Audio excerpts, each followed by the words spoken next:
Hello दोस्तों। Welcome back. आप सभी का पुनः एक बार फिर स्वागत है। चलिए तो आप जुड़ जाइए और अपने दोस्तों को भी जोड़ लीजिए,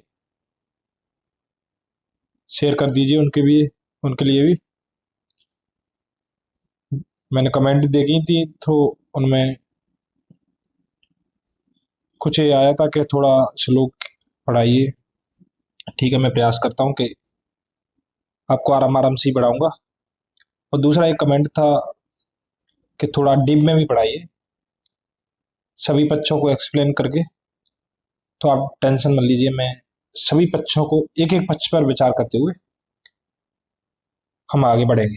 कोई भी ऐसा पक्ष नहीं छूटेगा जो महत्वपूर्ण और जो पेपर में आने लायक है, उस पक्ष पर हम गंभीरता पूर्वक विचार करेंगे। तो चलिए जुड़ जाइए। मैं आशा करता हूँ कि कल वाली जो वीडियो थी वो आपने जरूर देखी होगी, नहीं देखी है तो आप इसके बाद उसको भी देखें। उसमें जो राज्य विधानसभा और विधान परिषद और मंत्रिपरिषद से संबंधित जितने भी नोट्स और जो पीवाईक्यू दिए थे वो हमने पूरे कर लिए। आज हमारा जो टॉपिक है वो उच्च न्यायालय एवं अधीनस्थ न्यायालयों से संबंधित है। देखिए, हमारे यहाँ पे जो न्यायपालिका है उसका हमने एकीकृत रूप अपनाया है। इसका अभिप्राय है कि हमारे यहाँ पे राज्यों और केंद्रों की जो न्यायपालिका वो अलग अलग नहीं है, दोनों के लिए एक ही न्यायपालिका की व्यवस्था की गई है। हमारे यहाँ पे जो न्यायपालिका का जो स्ट्रक्चर है वो इस तरीके से है कि केंद्रीय स्तर पर एक सुप्रीम कोर्ट होता है, यानी सर्वोच्च न्यायालय, जो दिल्ली में स्थित है। इसके अंतर्गत राज्यों के स्तर पर हर एक राज्य या फिर एक राज्य के लिए या दो राज्यों के लिए एक न्यायालय भी हो सकता है। इस तरीके से उच्च न्यायालय यानी हाई कोर्ट की व्यवस्था की गई है। इसके बाद हमने जिला स्तर पर छोटे छोटे अधीनस्थ न्यायालय बनाए हुए हैं, और जो पूरा ढांचा है वो एकीकृत है यानी केंद्रीकृत है। इसका अभिप्राय है कि अगर कोई जैसे राज्य कोई विधि बनाता है, लॉ बनाता है या कोई पॉलिसी बनाता है, तो उनकी जो संवैधानिकता की जांच है वो सुप्रीम कोर्ट भी कर सकता है और हाई कोर्ट भी कर सकता है। इसी तरीके से अगर केंद्र सरकार में जो विधायिका लॉ बनाती है और जो कार्यपालिका पॉलिसी या फिर नीति या फिर आदेश देती है, तो उनकी जांच भी हाई कोर्ट कर सकता है। तो इस तरीके से केंद्र और राज्यों दोनों के द्वारा बनाई गई जो विधान और जो नीतियां हैं उन दोनों की समीक्षा करने का अधिकार राज्य राज्य के उच्च न्यायालय और सर्वोच्च न्यायालय दोनों को है। जैसे मौलिक अधिकारों का, अगर किसी व्यक्ति के मौलिक अधिकारों का उल्लंघन होता है तो वो अगर चाहे तो शुरू में हाई कोर्ट भी जा सकता है, और अगर वो चाहता है कि नहीं मैं सीधा सुप्रीम कोर्ट जाए तो सीधा सुप्रीम कोर्ट जा सकता है। हमारे संविधान ने ऐसी व्यवस्था करी है कि मौलिक अधिकारों के लिए वो सीधा सुप्रीम कोर्ट में भी जा सकता है। भाग 6 में उच्च न्यायालय और एवं अधीनस्थ न्यायालयों का गठन किया गया है। चलिए हम नोट्स देखते हैं इससे संबंधित, और हम डिटेल में देखेंगे। तो आप टेंशन न लें, मैं ऐसा कोई भी पक्ष नहीं छोड़ूंगा जो संवैधानिक रूप से या फिर एग्जाम की दृष्टि से महत्वपूर्ण हो। तो सबसे पहले हम नोट्स देखते हैं। तो भारतीय संविधान के तहत राज्यों के न्यायिक प्रशासन में जो उच्च न्यायालय है उसकी स्थिति शीर्ष पर होती है।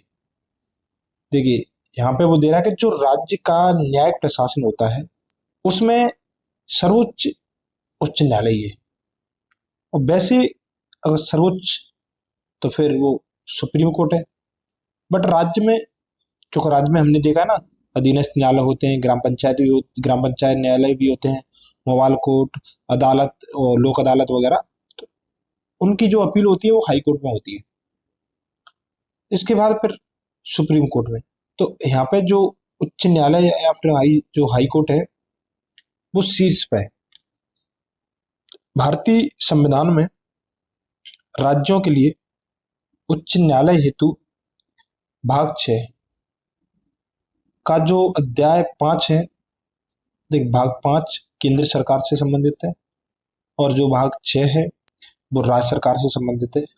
भाग 6 का जो अध्याय 5 है उसमें अनुच्छेद 224 से लेकर 231 तक में प्रावधान किया गया है। कितना है तो अनुच्छेद 224 से लेकर 231 तक में, ठीक है।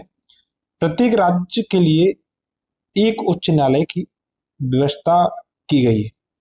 तो मूल संविधान में प्रत्येक राज्य के लिए एक उच्च न्यायालय की व्यवस्था की गई। बट कभी ऐसा होता है कि हर एक राज्य के लिए न्यायालय नहीं बन पाता। देखिए इसमें कई कंडीशन हो सकती है, जैसे आर्थिक व्यवस्था भी हो सकती है, कई कारण हो सकते हैं। इसलिए जब 7वां संविधान संशोधन 1956 हुआ था, कौन सा तो 7 अमेंडमेंट 1956, उसके द्वारा हमने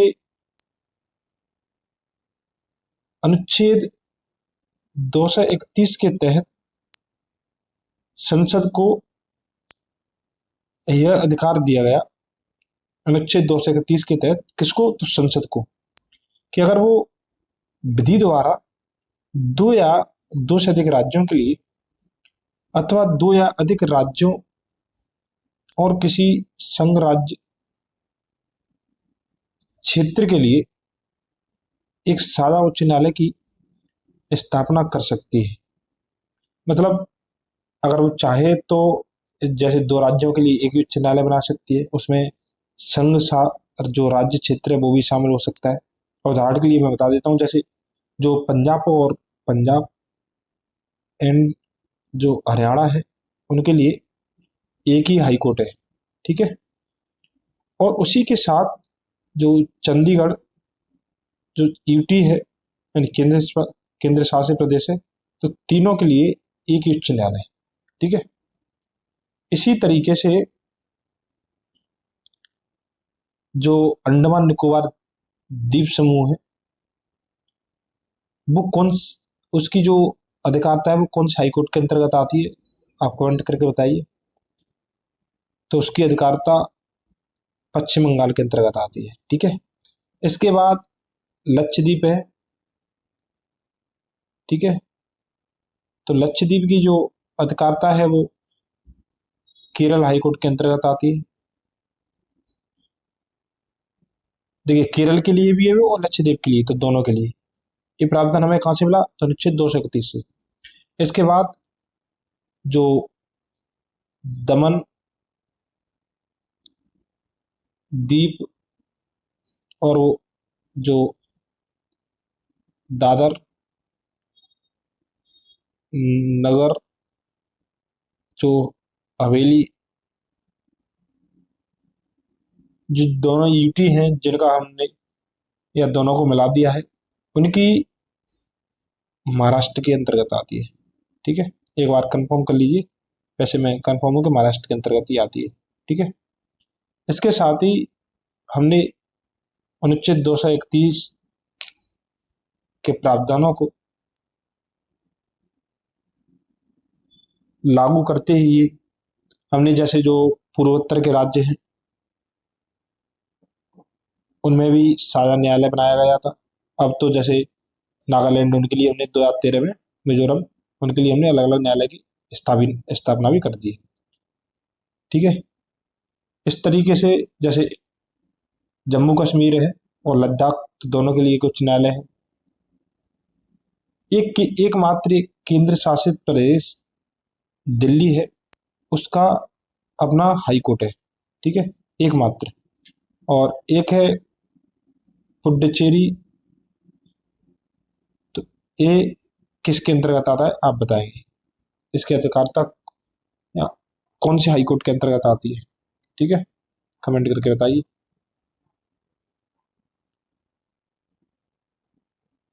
तो क्या एक सादा उच्च न्यायालय बनाया जा सकता है अगर, और अनुच्छेद कौन सा है तो अनुच्छेद 231 है। इसके साथ जो अनुच्छेद 230 के तहत संसद विधि द्वारा किसी संघ राज्य क्षेत्र पर किसी उच्च न्यायालय की अधिकारिता का विस्तार कर सकेगी, या फिर किसी संघ राज्य क्षेत्र से किसी उच्च न्यायालय की अधिकारिता का अपवर्जन कर सकेगी। जो हमने देख लिया कि संघ जो राज्य क्षेत्र है उस पर विस्तार भी किया जा सकता है और उसको हटाया भी जा सकता है। अनुच्छेद 214 के अनुसार प्रत्येक राज्य के लिए एक उच्च न्यायालय होगा।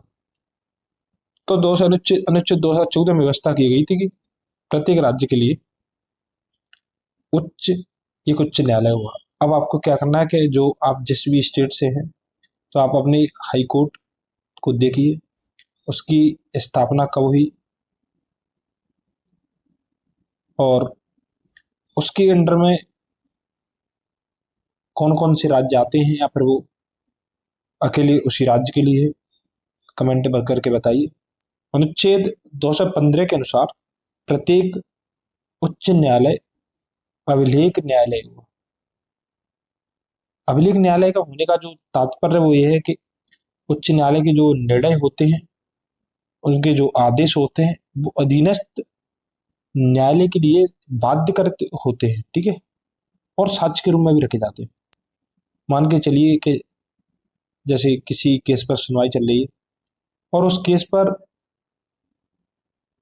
जो हाई कोर्ट है वो पहले ही डिसीजन दे चुका है, मतलब उस केस पर नहीं या उस मामले पर पहले और किसी भी मामले में या किसी भी केस में दे चुका है, तो उसको एक साक्ष्य के रूप में माना जा सकता है। और जो निचली अदालत या अधीनस्थ अदालत अपना डिसीजन देते समय उसको ध्यान में रखते हैं, ठीक है। तो उच्च न्यायालय के जो निर्णय होते हैं और जो आदेश होते हैं आदि अधीनस्थ न्यायालय के लिए बाध्यकर होंगे तथा उनको उसको अपने अवमानना के लिए दंड देने की या दंड सहित ऐसे न्यायालय की सभी शक्तियां होंगी।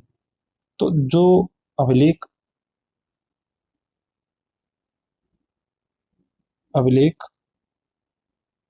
न्यायालय है उसमें दो चीज शामिल होती है। पहली बात तो अनुच्छेद 215 के अंतर्गत है। अब आप कमेंट करके बताएंगे कि जो अभिलेख न्यायालय और ये दंड देने का शक्ति सुप्रीम कोर्ट में किस अनुच्छेद के तहत है।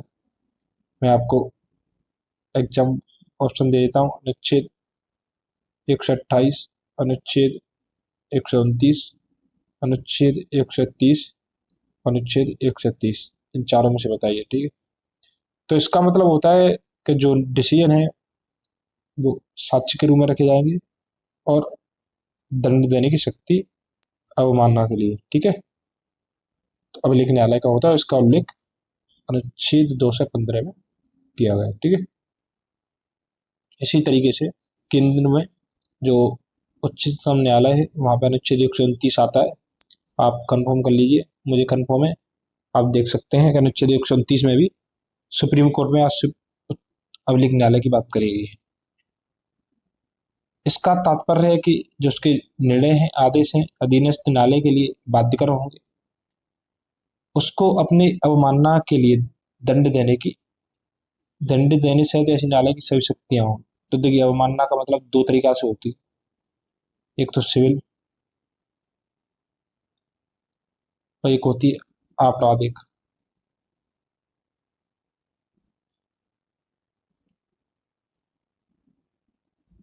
मान के चलिए किसी व्यक्ति को सजा दी गई और उस सजा को नहीं मानता है तो आपराधिक हो गई।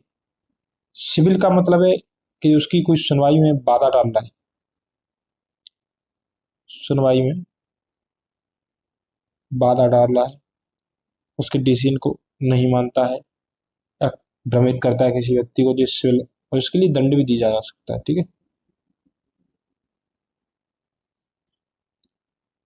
अनुच्छेद 216 के अनुसार प्रत्येक उच्च न्यायालय में एक तो मुख्य न्यायमूर्ति हुआ और ऐसे अन्य न्यायाधीशों से मिलकर बनेगा जिन्हें राष्ट्रपति समय समय पर नियुक्त करना आवश्यक समझे। देखिए, हमने देखा था कि केंद्र में 33+1 टोटल कितने, तो टोटल 34 है।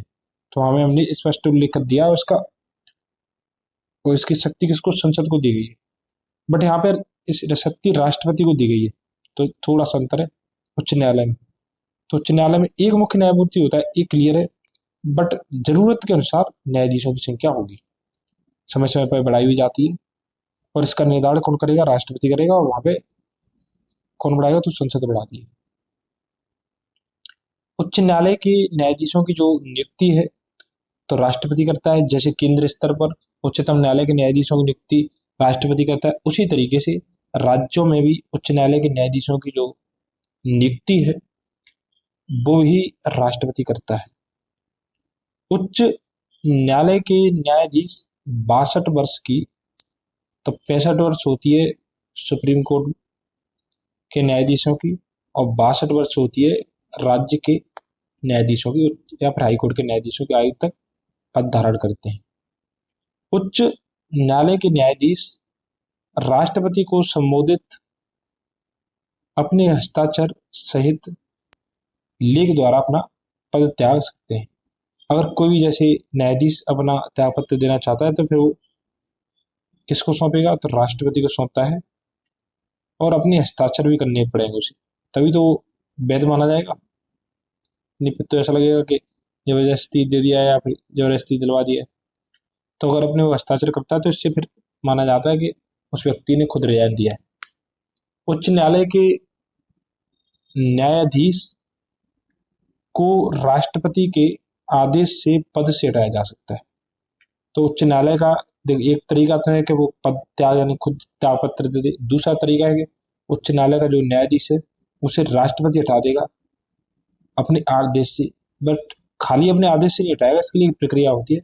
और राष्ट्रपति ऐसा आदेश कब देता है? जब संसद के प्रत्येक सदन द्वारा उसी सत्र में, एक ही सत्र में विशेष बहुमत से पारित प्रस्ताव के आधार पर ही जारी कर सकता है। यहाँ पर विशेष बहुमत का मतलब है कि कुल सदस्य संख्या का बहुमत और उपस्थित एवं मतदान करने वालों का 2/3। ठीक है, तो ये विशेष बहुमत है। उच्च न्यायालय के न्यायाधीशों को भी उच्चतम न्यायालय के न्यायाधीशों के समान प्रक्रिया से, यानी जो हाई कोर्ट है उसके न्यायाधीशों को हटाने की जो प्रक्रिया है same to same Supreme Court के न्यायाधीशों को हटाने की प्रक्रिया है। जो वर्तमान में जैसे यशवंत वर्मा का जो केस चल रहा है उसके माध्यम से अपन देख सकते हैं। इनके हटाने के 2 आधार हैं। अगर जैसे किसी न्यायाधीश को हटाया जाता है तो 2 आधार है, एक तो सिद्ध कदाचार, एक अक्षमता। देखिए सिद्ध कदाचार क्या है? तो सिद्ध कदाचार का मतलब है वो उस पर आरोप लगते हैं। तो यशवंत वर्मा पर क्या है? तो उनके घर में नोट मिले थे, तो ये तो आरोप है, जल गए थे, जले हुए नोट। और इसके बाद जैसे वो लाभ का पद धारण करता है, यानी कहीं और पे न्यायाधीश होते हुए कहीं और पर वर्षों से तनख्वाह मिल रही है, ये भी हो सकता है। और उस पर वही ऊपर लिखा है कि भ्रष्टाचार, तो ये सिद्ध कदाचार के मामले हो जाते हैं। दूसरा है अक्षमता। अक्षमता का मतलब है कि अब उसकी जो शरीर है वो साथ नहीं दे रहा, मान के चलिए वो, या फिर काम करने में सक्षम नहीं, आँख, कुछ भी हो सकता है। तो इस तरीके से स्वास्थ्य से नहीं उसका, तो इस तरीके से भी ये हो सकता है। ठीक है, के आधार पर ही हटाया जा सकता है। अनुच्छेद 217(2) के तहत उच्च न्यायालय के न्यायाधीश पद के लिए वही व्यक्ति योग्य। तो अनुच्छेद जो 2 से 17 है उसमें उच्च न्यायालय के न्यायाधीशों की योग्यता की बात करी गई, और इसमें बताया गया कि सबसे पहले तो उसे भारत का नागरिक होना चाहिए। तो एक कंडीशन है कि अगर उसे, जरूरी नहीं है कि वो जन्म से नागरिक हो, बट उसे भारत का नागरिक होना चाहिए जन्म से किसी भी तरीके से। और यहाँ पे ये बाध्यता नहीं है, जैसे अमेरिका में चलता है कि अमेरिका में कोई व्यक्ति अगर राष्ट्रपति बनना चाहता है तो वो जन्म से नागरिक होना चाहिए। ऐसा व्यक्ति जो किसी उच्च न्यायालय या फिर ऐसे 2 या अधिक न्यायालयों का लगातार 10 वर्ष तक अधिवक्ता रहा हो, मतलब ये है कि अगर वो 10 साल तक वकील के तौर पर काम करा है उसने, तो वो इस पद के लिए योग्य है। ऐसा व्यक्ति जो न्यूनतम 10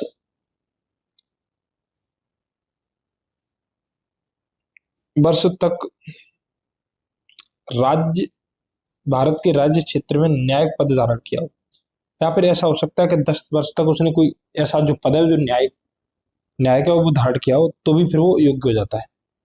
अनुच्छेद 202(3) के अनुसार उच्च न्यायालय के जो न्यायाधीशों के वेतन और जो भत्ते हैं वो राज्य की संचित निधि पर भारित होते हैं। संचित निधि पर भारित का मतलब होता है कि इनके लिए मतदान होता है कि नहीं होता है, तो मतदान नहीं हो सकता, केवल चर्चा हो सकती है। ठीक है, यानी जब बजट पारित होता है तो उस समय चर्चा की जा सकती है, इनके लिए मतदान नहीं हो सकता है। ठीक है, तो जो भारत का अभिप्राय होता है। जबकि उनकी जो पेंशन है वो अनुच्छेद 112(3) के तहत भारत की संचित निधि पर भारित होती है। तो देखिए, उनको वेतन और जो भत्ते हैं वो राज्य की संचित निधि से मिलते हैं, और जो पेंशन है वो भारत की संचित निधि पर भारित होते हैं। इसके साथ अनुच्छेद जो 233 है उसके अनुसार उच्च न्यायालय के मुख्य न्यायाधीश का पद रिक्त रहने पर या फिर अनुपस्थित रहने पर उच्च न्यायालय के अन्य न्यायाधीशों में से कार्यकारी मुख्य न्यायाधीश की नियुक्ति राष्ट्रपति करते हैं।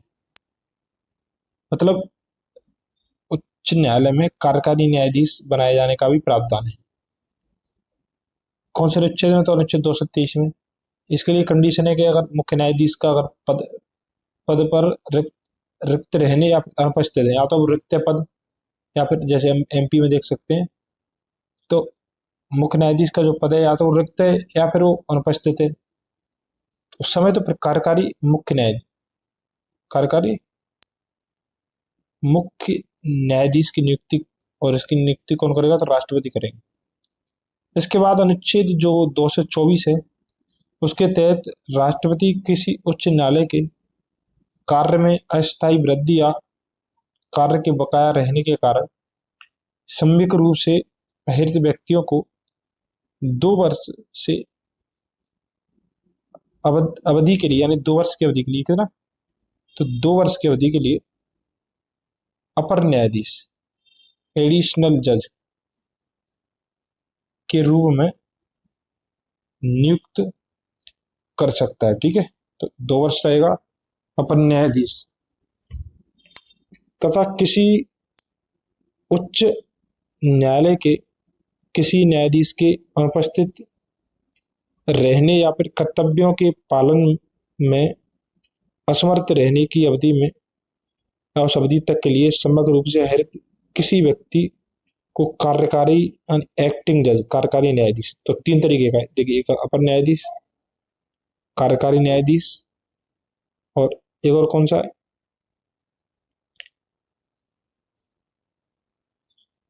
एक कार्यकारी मुख्य न्यायाधीश। ठीक है, तो इन 3 तरीके से हम उच्च न्यायालय में न्यायाधीश बना सकते हैं, के रूप में नियुक्त कर सकता है। पर एक आपातकालिक स्थिति है, जब काम का भार बढ़ जाए या फिर वो जो न्यायाधीश है वो अब कार्य करने में सक्षम नहीं है कुछ समय के लिए। ऐसे न्यायाधीश भी 62 वर्ष की उम्र तक, तो 62 वर्ष तक रहते हैं उच्च न्यायालय के जो हाई कोर्ट के जो न्यायाधीश हैं वो, तो ये भी 62 वर्ष तक, तो इन पर भी जो न्यायाधीश की जो पूरी गाइडलाइंस लागू होती हैं वो इन पर भी लागू होती हैं। अनुच्छेद 226 के तहत मूल अधिकारों को प्रवर्तित कराने के लिए और किसी अन्य प्रयोजन के लिए रिट जारी करने की शक्ति उच्च न्यायालय को है। ठीक है, तो अनुच्छेद जो 32 है उसके तहत सुप्रीम कोर्ट रिट जारी कर सकता है, और अनुच्छेद 226 के तहत हाई कोर्ट रिट जारी कर सकता है। ठीक है, ये वाला पॉइंट। अनुच्छेद 2 से, अच्छा एक चीज और, कि जो रिटें हैं वो 5 प्रकार की होती है, मैंने आपको पहले ही बता दिया है कई बार। तो 5 प्रकार की रिट होती है। एक तो बंदी, प्रत्यक्षीकरण, ठीक है। दूसरी परमादेश, तीसरी उत्प्रेषण भी कह सकते हैं, उत्प्रेषण, चौथी प्रतिषेध और पांचवी अधिकार परीक्षा।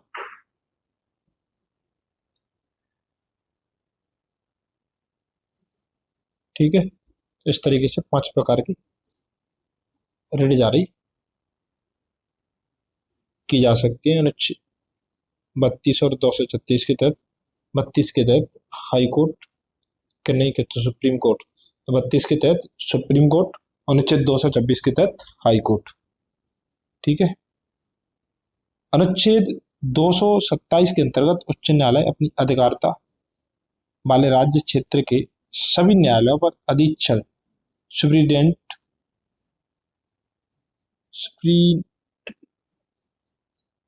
करने की शक्ति, अधीक्षण का मतलब होता है कि जो इससे जो निचले अधीनस्थ न्यायालय हैं उन पर ये अपना ध्यान बनाए रखता है। कोई भी कार्य, छुट्टी वगैरह, ये सब इसी के अंडर में रहती है और इसकी अनुमति के बिना ऐसा नहीं किया जा सकता है। वर्तमान में उच्च न्यायालयों की संख्या 25 तथा उनमें से 7 का अधिकार, 7 का क्षेत्राधिकार एक से अधिक राज्यों या संघ राज्य क्षेत्रों पर है। अब आपको कमेंट करके बताना है कि जो करंट में है वो कितनी है, 25 ही है कि ज्यादा होगी। ठीक है। संघ राज्य क्षेत्रों में दिल्ली का अपना एकल क्षेत्राधिकार वाला उच्च न्यायालय, तो दिल्ली एकमात्र संघ राज्य क्षेत्र था कह सकते हैं, क्योंकि अब जम्मू कश्मीर का गठन होने से इसका भी अपना एक उच्च न्यायालय हो गया है, क्योंकि जम्मू कश्मीर में पहले ही था, तो अब जम्मू कश्मीर, तो इसलिए एकमात्र न्यायालय था, जबकि जम्मू कश्मीर और लद्दाख का अपना साझा उच्च न्यायालय, तो इनका साझा उच्च न्यायालय है। ठीक है। पंजाब और हरियाणा जो उच्च न्यायालय, पंजाब हरियाणा राज्यों तथा संघ राज्य क्षेत्र चंडीगढ़ का साझा उच्च न्यायालय है। ठीक है। दादर और नागर हवेली, दमन और दीव बॉम्बे उच्च न्यायालय की, तो जो दादर और नागर हवेली और जो दमन और दीप है, मैंने आपको बताया था कि महाराष्ट्र यानी बॉम्बे उच्च न्यायालय की, और जो अंडमान निकोबार द्वीप में है समूह है वो कलकत्ता उच्च न्यायालय की, लक्षद्वीप केरल उच्च न्यायालय की, और पुडुचेरी मद्रास उच्च न्यायालय की क्षेत्राधिकार में आता है। संसद उच्च न्यायालयों के न्यायिक क्षेत्र में विस्तार कर सकती है। ठीक है। तो जो न्यायिक क्षेत्र होता है हाई कोर्ट का, उसको और बढ़ा सकती है। ठीक है। अनुच्छेद 241 के तहत संसद विधि द्वारा किसी संघ राज्य क्षेत्र के लिए उच्च न्यायालय गठित कर सकती है। तो 241 में संघ राज्य क्षेत्र के लिए यानी यूटी के लिए, जैसे दिल्ली के लिए अपना अलग है, तो इसी तरीके से अब जम्मू कश्मीर के लिए भी कह सकते हैं, जम्मू कश्मीर एंड और लद्दाख। ठीक है। तो उसके लिए भी, तो क्या न्यायिक विधि द्वारा संघ राज्य क्षेत्रों के लिए भी उच्च न्यायालय गठित कर सकती है। अनुच्छेद कौन सा है? तो 241। ठीक है।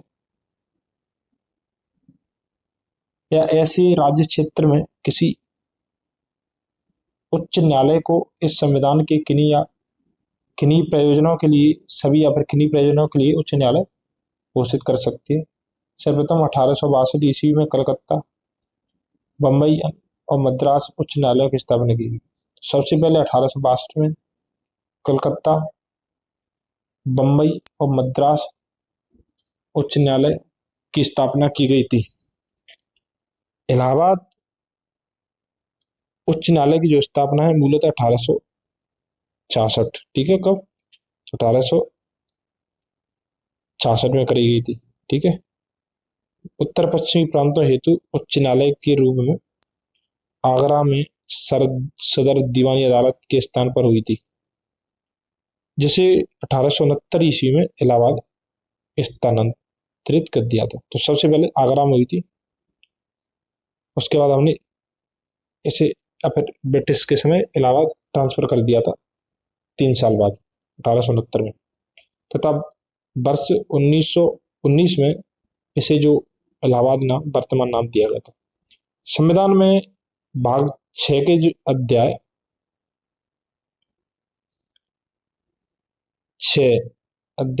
6 के तहत अनुच्छेद 233 से 237 तक में अधीनस्थ न्यायालय हेतु प्रावधान किए गए। तो कितने अनुच्छेद 233 से लेके अनुच्छेद 237 तक अधीनस्थ न्यायालय, सबऑर्डिनेट कोर्ट कहते हैं हम इन्हें। तो अनुच्छेद 233 के अनुसार किसी राज्य में जिला न्यायाधीश नियुक्त होने वाले व्यक्ति की नियुक्ति तथा जिला न्यायाधीश की पदस्थापना और प्रोन्नति उस राज्य का जो राज्यपाल है, ऐसे राज्य के संबंध में अधिकारिता का प्रयोग करने वाले उच्च न्यायालय से परामर्श करके करता है। तो इनकी जो नियुक्ति, प्रोन्नति और जो पदस्थापना ट्रांसफर है ना, वो जो राज्य का राज्यपाल है वो करता है, और इसमें सहायता या परामर्श किसका है, तो उच्च न्यायालय के परामर्श से करेगा। ठीक है। अनुच्छेद 234 के अनुसार जिला न्यायाधीशों से भिन्न किसी राज्य की न्यायिक सेवा में नियुक्ति उस राज्य के राज्यपाल द्वारा, देखिए राज्यपाल फिर पहले भी कर रहा है, जो जिला के न्यायाधीश हैं, मुख्य न्यायाधीश, और यहाँ पर भी राज्यपाल कर रहा है। बट अब राज्यपाल इनमें राज्य लोक सेवा आयोग से और ऐसे राज्य के संबंध में अधिकारिता का प्रयोग करने वाले उच्च न्यायालय से परामर्श करने के पश्चात और राज्यपाल द्वारा इसके लिए बनाए गए नियमों के अनुसार की जाएगी। तो इसमें उसमें खाली जो मुख्य न्यायाधीश में केवल उच्च न्यायालय का परामर्श होता है, इसमें जो राज्य का लोक सेवा आयोग है उससे भी परामर्श लिया जाता है, और इसके साथ ही हाई कोर्ट से भी परामर्श लिया जाता है। ठीक है।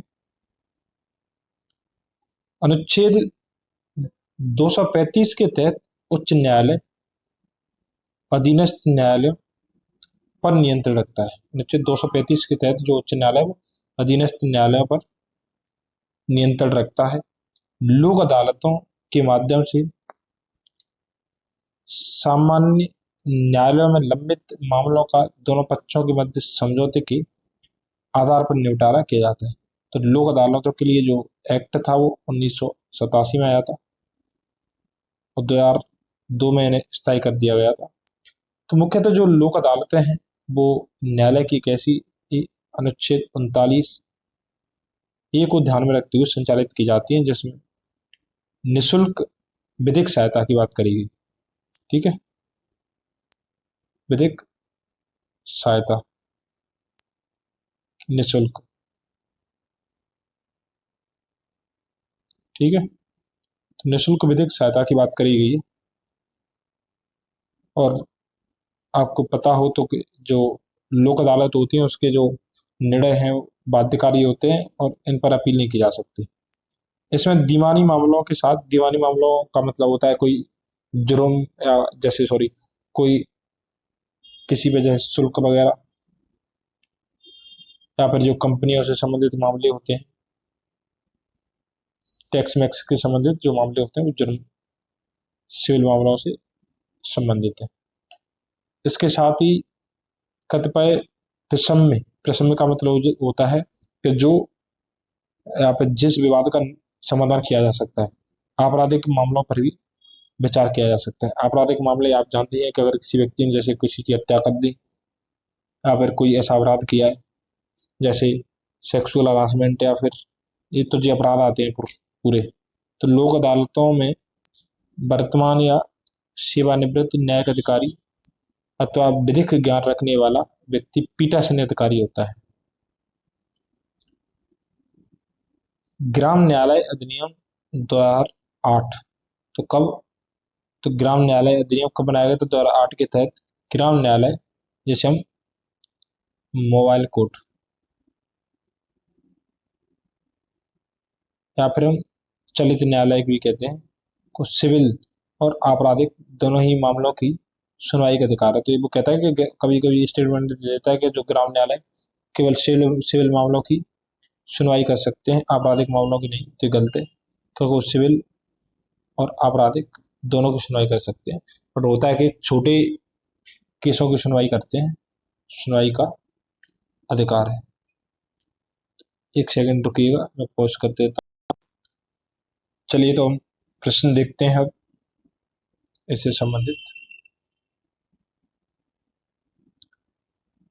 निम्नलिखित में से भारत में एक उच्च न्यायालय के बारे में क्या सही नहीं है? वो कह रहा है कि 3 स्टेटमेंट सही है और एक गलत है।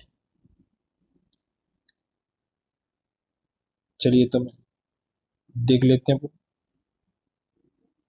सबसे पहला है कि द्वितीय अपील उच्च न्यायालय के अपीली क्षेत्राधिकार में। द्वितीय अपील, ठीक है, तो सही है। उच्च न्यायालय के प्रत्येक न्यायाधीश की नियुक्ति राष्ट्रपति करता है, तो ये भी सही है। कि हमने देखा था कि जो हाई कोर्ट यानी सुप्रीम कोर्ट और जो हाई कोर्ट है उसमें जो न्यायाधीशों की नियुक्ति है वो कौन करता है? तो वो राष्ट्रपति करता है। उच्च न्यायालय लोक हितवाद से संबंधित आवेदन स्वीकार कर सकता है, तो सही है।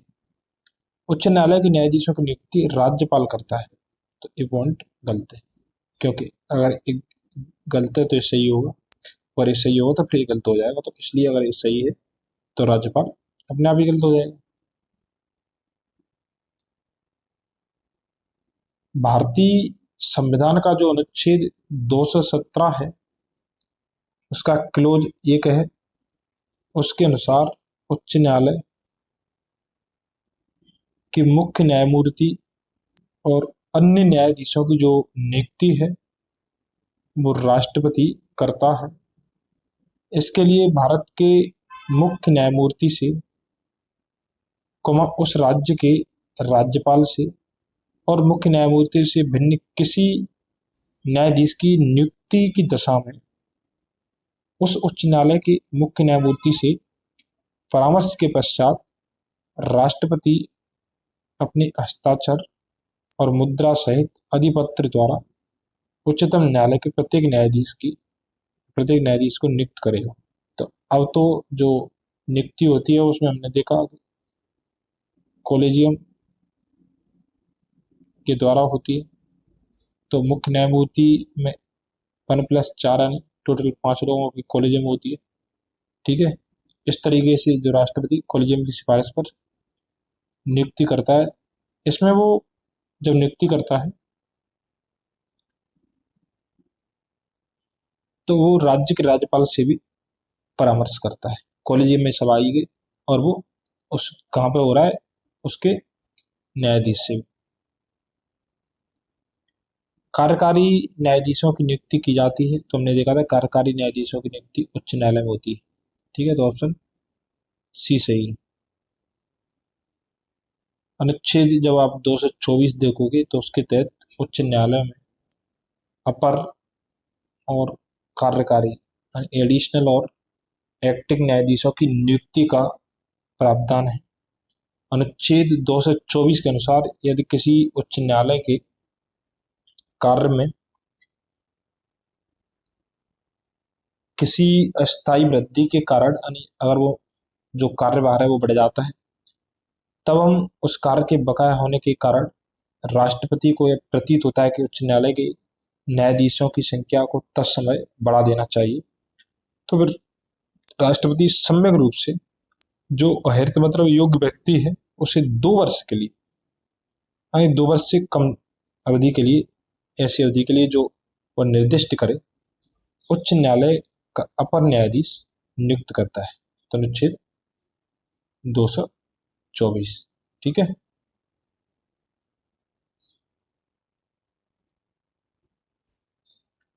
इसके बाद अनुच्छेद 224(2) के अनुसार जब किसी उच्च न्यायालय का मुख्य न्यायमूर्ति से भिन्न, जैसे कोई मुख्य न्यायमूर्ति से भिन्न कोई न्यायाधीश अनुपस्थिति के कारण या फिर अन्य कारण से अपने पद के कर्तव्यों का पालन करने में असमर्थ है या फिर मुख्य न्यायमूर्ति के रूप में अस्थायी रूप से कार्य करने के लिए नियुक्त किया जाता है, तब राष्ट्रपति सम्यक रूप से अहर्त यानी योग्य किसी व्यक्ति को तब तक के लिए उच्च न्यायालय के न्यायाधीश के रूप में कार्य करने के लिए नियुक्त कर सकेगा जब तक जो स्थायी न्यायाधीश है वो अपने कर्तव्यों को फिर से नहीं संभाल लेता। अनुच्छेद 224(3) के अनुसार उच्च न्यायालय के जो अपर या फिर जो कार्यकारी न्यायाधीश के पद पर जो कोई व्यक्ति नियुक्त होता है वो 62 वर्ष की आयु प्राप्त कर लेने के पश्चात पद नहीं धारण करेगा। मतलब उनके लिए जो आयु है वो सेम होती है, चाहे वो स्थायी हो चाहे वो कार्यकारी हो। ठीक है। उल्लेखनीय है कि अनुच्छेद 127 के तहत उच्चतम न्यायालय में तदर्थ एडॉक न्यायाधीशों की नियुक्ति का प्रावधान। तो उच्चतम न्यायालय में अनुच्छेद 127 के अंतर्गत तदर्थ यानी एडॉक न्यायाधीशों की नियुक्ति की जा सकती है, बट वो केवल उच्चतम न्यायालय में प्रावधान किया गया है। उच्च न्यायालय के न्यायाधीशों के जो वेतन और भत्ते दिए जाते हैं, तो हमने देखा था कि वो राज्य की समेकित निधि से, तो ऑप्शन बी सही है। भारत की आकस्मिक निधि से उनकी पेंशन दी जाती है। ठीक है। तो संविधान के अनुच्छेद 202(3) घ डी के अनुसार उच्च न्यायालय के न्यायाधीशों के जो वेतन हैं और जो भत्ते हैं वो राज्य की संचित या समेकित निधि से दिए जाते हैं, किंतु अनुच्छेद 112(3) घ 3 के तहत इनकी पेंशन भारत की संचित या भारत सरकार की संचित निधि से दी जाती है। ठीक है। इसके बाद जो अगला प्रश्न है वो कह रहा है कि उच्च न्यायालय के सेवानिवृत्त जज को पेंशन कहाँ से मिलती है। तो हमने देखा था ऑप्शन ए भारत की संचित निधि से। उच्च न्यायालय के न्यायाधीश या न्यायमूर्ति की सेवानिवृत्ति की आयु क्या है, तो 65 वर्ष है कि 62, तो 62 वर्ष है। 65 वर्ष जो सुप्रीम कोर्ट है उनके न्यायमूर्ति की आयु है और 62 वर्ष हाई कोर्ट में। उच्च न्यायालय के जो न्यायमूर्ति की जो सेवानिवृत्ति की आयु कितनी है, तो 62 वर्ष है।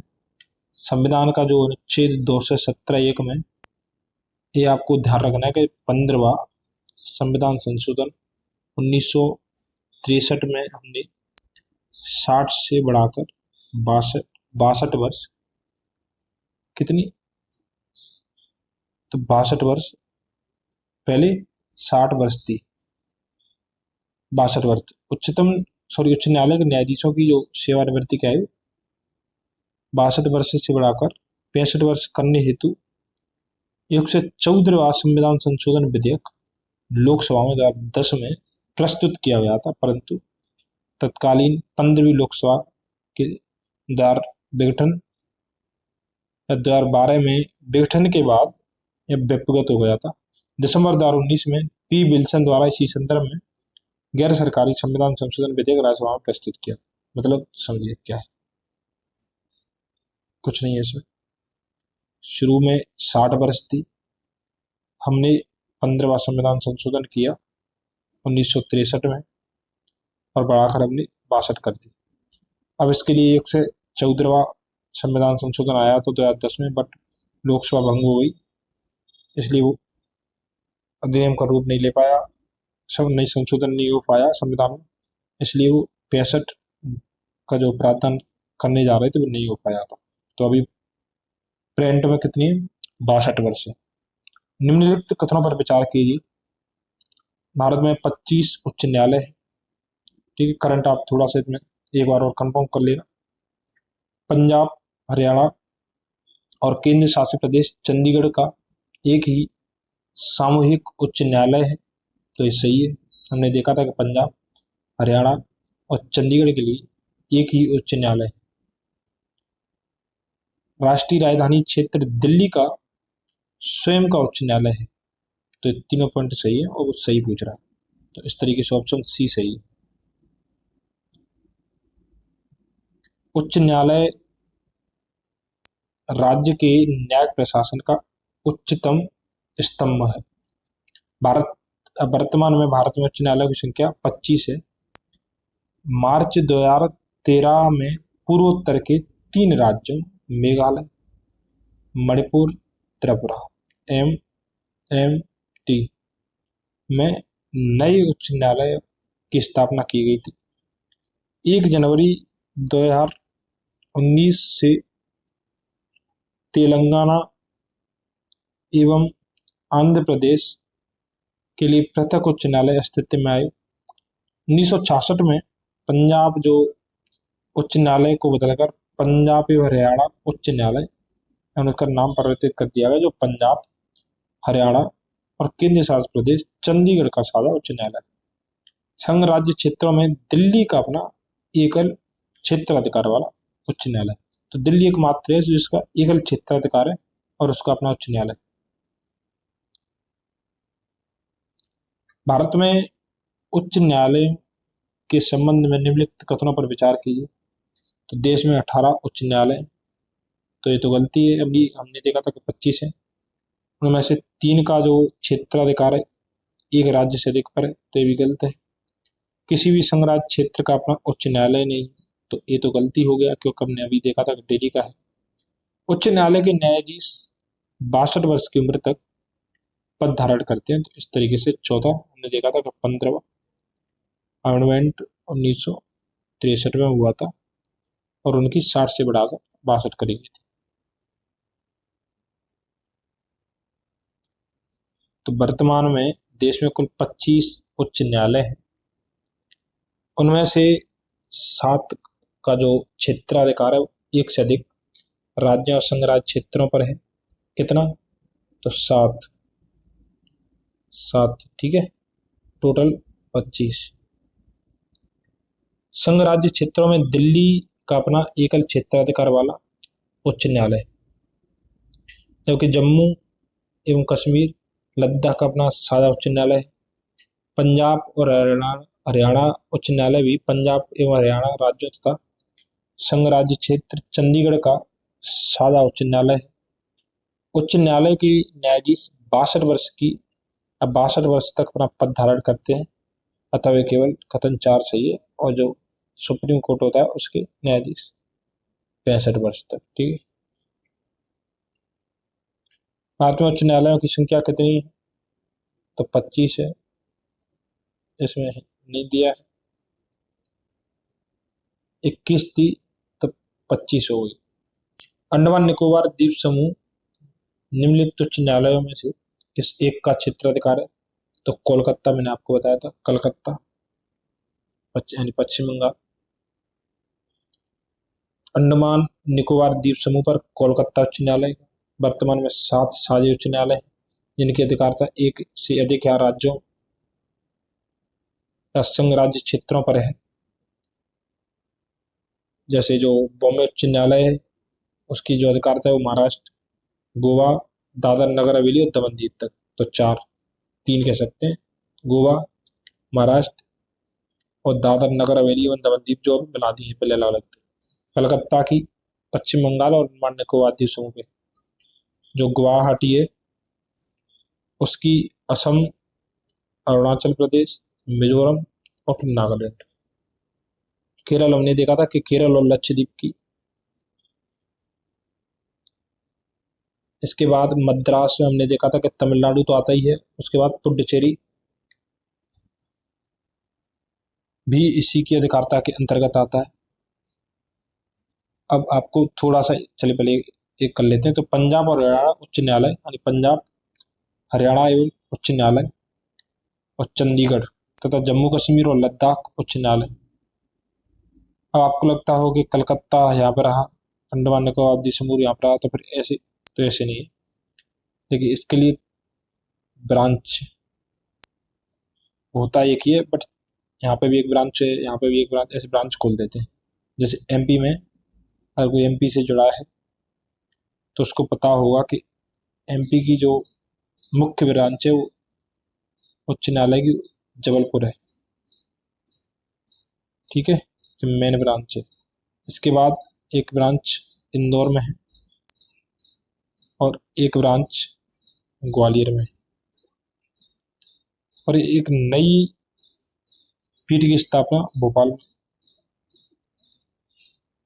खोलने की बात करी जा रही है, ठीक है। तो इस तरीके से रहता है। निम्नलिखित उच्च न्यायालयों में से कौन एक से अधिक राज्य केंद्र शासित प्रदेश के लिए है? तो बम्बई, बम्बई, ठीक है, दिल्ली का तो अपना ही है, तो बम्बई एक से अधिक, देखिए दो चीज दे रहा है, एक से अधिक राज्य भी हो सकता है उसमें, केंद्र शासित प्रदेश भी हो सकता है, तो फिर वो बॉम्बे या बम्बई। बम्बई में हमने देखा था कि उसमें गोवा भी आता है, अंडमान निकोबार द्वीप समूह भी आता है, और दमन द्वीप और महाराष्ट्र तो आता ही है उसमें। तो भारत के कितनी उच्च न्यायालयों की अधिकारिता में एक से अधिक राज्य है, संघ राज्य क्षेत्र शामिल नहीं होने चाहिए उसमें, तो फिर वो 3 हो जाएंगे, ठीक है। संघ राज्य क्षेत्रों को अगर देखिए, संघ राज्य क्षेत्रों को मिला लें तो टोटल 7 होते हैं, छोड़ दें तो 3 आते हैं। एक है गुवाहाटी, गुवाहाटी में अरुणाचल प्रदेश, असम और नागालैंड और मिजोरम। बॉम्बे में महाराष्ट्र, गोवा, पंजाब और हरियाणा उच्च न्यायालय में पंजाब और हरियाणा। अब आपको लग रहा होगा कि यहाँ पे चंडीगढ़ नहीं, तो चंडीगढ़ है बट वो यहाँ पर राज्य भी तो है। इसी तरीके से यहाँ पर गोवा है, नवद्वीप नहीं है, तो खाली भी राज्यों की पूछ रहा है, तो फिर 3 हो जाएंगे। इसके बाद जो प्रश्न है वो है कि निम्नलिखित राज्यों में से किस राज्य का अपना उच्च न्यायालय नहीं है? तो इसमें कोई ऑप्शन सही नहीं है, इसलिए हमें, क्योंकि इसमें थोड़ा अपडेट हुआ था, प्रश्न के दौरान मणिपुर राज्य का अपना उच्च न्यायालय नहीं था। कब? 2005 में। यह गुवाहाटी उच्च न्यायालय की क्षेत्रीय अधिकारिता में आता था, बट हमने देखा था कि 25 मार्च 2013 को मणिपुर उच्च न्यायालय की स्थापना हुई थी, मिजोरम भी हुई थी और त्रिपुरा हुई थी, 3 जगह 2013 में बने थे। निम्नलिखित में से किन राज्यों में मार्च 2013 में उच्च न्यायालय स्थापित किए गए थे? तो देखिए आंसर आइए, तो मेघालय, त्रिपुरा और एक और कौन सा, मणिपुर। तो ये आपको जरूर ध्यान रखना है क्योंकि इंपोर्टेंट है, पूर्वोत्तर के। केंद्र सरकार द्वारा पूर्वोत्तर राज्यों जैसे एम, मेघालय, मणिपुर एम और त्रिपुरा हेतु 3 नए उच्च न्यायालय यानी हाई कोर्ट्स का गठन किया गया, जिन्होंने मार्च 2013 में उच्च न्यायालय के तत्कालीन मुख्य न्यायाधीश अल्तमश कबीर द्वारा उद्घाटन होने के बाद कार्य प्रारंभ किया। निम्न उच्च न्यायालयों में से किस उच्च न्यायालय की सबसे अधिक बेंच है? तो हम देखेंगे कि कोलकाता में अंडमान निकोबार द्वीप समूह भी आता है, मध्य प्रदेश में बेंच पूछ रहा है, तो मध्य प्रदेश की 3 है, टोटल 3 है। और देखते हैं तो मुंबई की अधिक होंगी क्योंकि मुंबई में गोवा आता है और दमन and Deep and Dadar Nagar Haveli वो वाला आता है। गुवाहाटी, इसमें भी अरुणाचल प्रदेश वगैरह आते हैं, तीसरा चौथा सही है। तो ये कलकत्ता उच्च न्यायालय की मूल पीठ कोलकाता में है और 2 बड़े बेंच पार्क जो पोर्ट ब्लेयर में एक और एक जलपाईगुड़ी में, ठीक है, 3 है इसकी। इसके बाद मध्य प्रदेश उच्च न्यायालय की मूल पीठ जबलपुर में है, 2 बेंच ग्वालियर और इंदौर में है, हमने देखा था। और बॉम्बे की मूल पीठ मुंबई में है, 3 बेंच, एक नागपुर, पणजी, पणजी यानी गोवा में, नागपुर यानी महाराष्ट्र के लिए, एक औरंगाबाद, ठीक है। गुवाहाटी उच्च न्यायालय की जो मूल पीठ है वो गुवाहाटी में है, 3 बेंच अरुणाचल प्रदेश, एक तो कोहिमा में है, एक आइजोल में है, एक ईटानगर यानी अरुणाचल प्रदेश में है। पहले जो गुवाहाटी उच्च न्यायालय की सर्वाधिक 6 बेंच थी, परंतु हमने देखा था कि 2003 में MMT मणिपुर, मेघालय और त्रिपुरा उच्च न्यायालय के गठन के पश्चात अब 3 बेंचें शेष रह गई। वर्तमान परिप्रेक्ष्य में मुंबई और गुवाहाटी उच्च न्यायालय की सर्वाधिक 3 बेंच है। इसके बाद एक से हम देखते हैं कि निम्न में से कौन सा राज्य के उच्च न्यायालय का मुख्य क्षेत्राधिकार है, नहीं है। तो परामर्श संबंधी क्षेत्राधिकार नहीं आता है, क्योंकि 1/4 तरीके तहत प्रेसिडेंट के लिए आरक्षित है और सर्वोच्च न्यायालय में आता है। प्रारंभिक क्षेत्राधिकार आता है, अपीलीय क्षेत्राधिकार भी है और निरीक्षण का क्षेत्राधिकार भी। भारतीय संविधान के अनुसार परामर्श संबंधी जो क्षेत्राधिकार है अनुच्छेद 143 के तहत मात्र सर्वोच्च न्यायालय का, प्रश्नगत अन्य क्षेत्राधिकार राज्यों के उच्च न्यायालय के भी। ज्ञातव्य है कि जो संघ और राज्यों तथा राज्यों के बीच जो विवादों के निर्णय का जो प्रारंभिक एवं एकमेव क्षेत्राधिकार है वो सर्वोच्च न्यायालय के पास है, परंतु मूल अधिकारों को लागू करने के संबंध में प्रारंभिक क्षेत्राधिकार, लेकिन 2 तरीका है प्रारंभिक क्षेत्राधिकार। कब 2 राज्यों के बीच विवाद हो जाता है तो फिर सुप्रीम कोर्ट, या फिर एक राज्य और केंद्र शासित प्रदेश के बीच विवाद हो जाता है तो सुप्रीम कोर्ट। बट मूल अधिकारों को शुरू में लागू करने के लिए आप उच्च न्यायालय में जा सकते हैं अनुच्छेद 226 के तहत।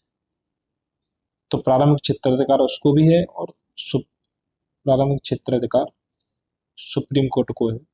तो जी क्षेत्राधिकार अनन्य नहीं है, ठीक है, यानी दोनों को है, हाई कोर्ट को भी है और सुप्रीम कोर्ट को भी। जब किसी उच्च न्यायालय का मुख्य न्यायाधीश प्रशासनिक हैसियत से काम करता है तो अधीन होता है उच्च न्यायालय के अन्य न्यायाधीशों में किसी भी रिट अधिकारता की। तो उच्च न्यायालय का जो मुख्य न्यायाधीश दोहरी भूमिका निभाता है।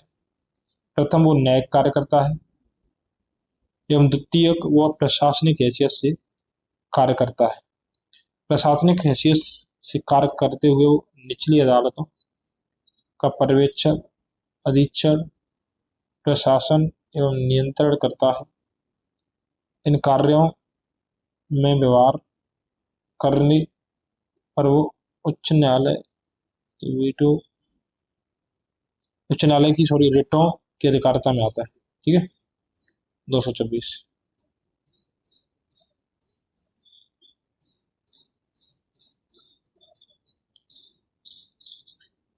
एक उच्च अधिकार प्राप्त न्यायालय द्वारा उत्प्रेषण रिट जारी की जाती है।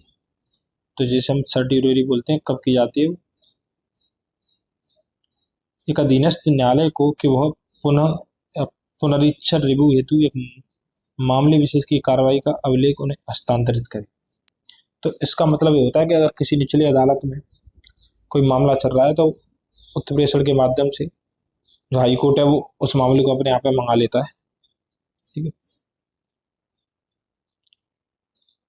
एक अधीनस्थ न्यायालय को कि वह किसी मामले विशेष में अग्रतर कार्रवाई रोकते तो हम इसे प्रतिषेध रिट कहते हैं। एक अधिकारी को कि वह पद विशेष पर बने रहने के अधिकार को बताए, सो इसे हम अधिकार परीक्षा कहते हैं, ठीक है। एक पब्लिक अथॉरिटी को कि वो किसी बंधक को बनाए हुए व्यक्ति को न्यायालय के समक्ष 24 घंटे में प्रस्तुत करे तो इसे हम बंदी प्रत्यक्षीकरण कहते हैं, ठीक है। तो इस तरीके से हम देख सकते हैं। तो हम डिटेल में देखें। एक उच्च अधिकार प्राप्त न्यायालय द्वारा एक अधीनस्थ न्यायालय को उत्प्रेषण यानी सर्टिफिकेटरी जो रिट है जारी की जा सकती है। तो इसे जो उच्च न्यायालय वो नीचे वाले न्यायालय को जारी करता है, जैसे सुप्रीम कोर्ट हाई कोर्ट को जारी कर सकता है। हाई कोर्ट निचले जो अधीनस्थ न्यायालय होते हैं सबऑर्डिनेट उनके लिए जारी कर सकता है कि वह पुनरीक्षण या रिव्यू हेतु एक मामले विशेष की कार्रवाई को अभिलेख उन्हें हस्तांतरित कर दे। यदि अधीनस्थ न्यायालय ने अपने अधिकार क्षेत्र का या अधिकार क्षेत्र से बाहर निर्णय दे दिया है तो ऊपरी न्यायालय उत्प्रेषण रिट के द्वारा निचले न्यायालय के निर्णय को रद्द कर सकता है और मामले को अपने पास लेकर पुनः सुनवाई करता है। यानी अगर कोई निचला अदालत है और उसने कोई जो डिसीजन दिया है वह उसके अधिकार क्षेत्र में नहीं आता है तो फिर उसे जो हाई कोर्ट है वो अपने आप में मंगा लेता है और उसकी सुनवाई कर सकता है, उसे रद्द भी कर सकता है, वो फिर उसकी इच्छा है।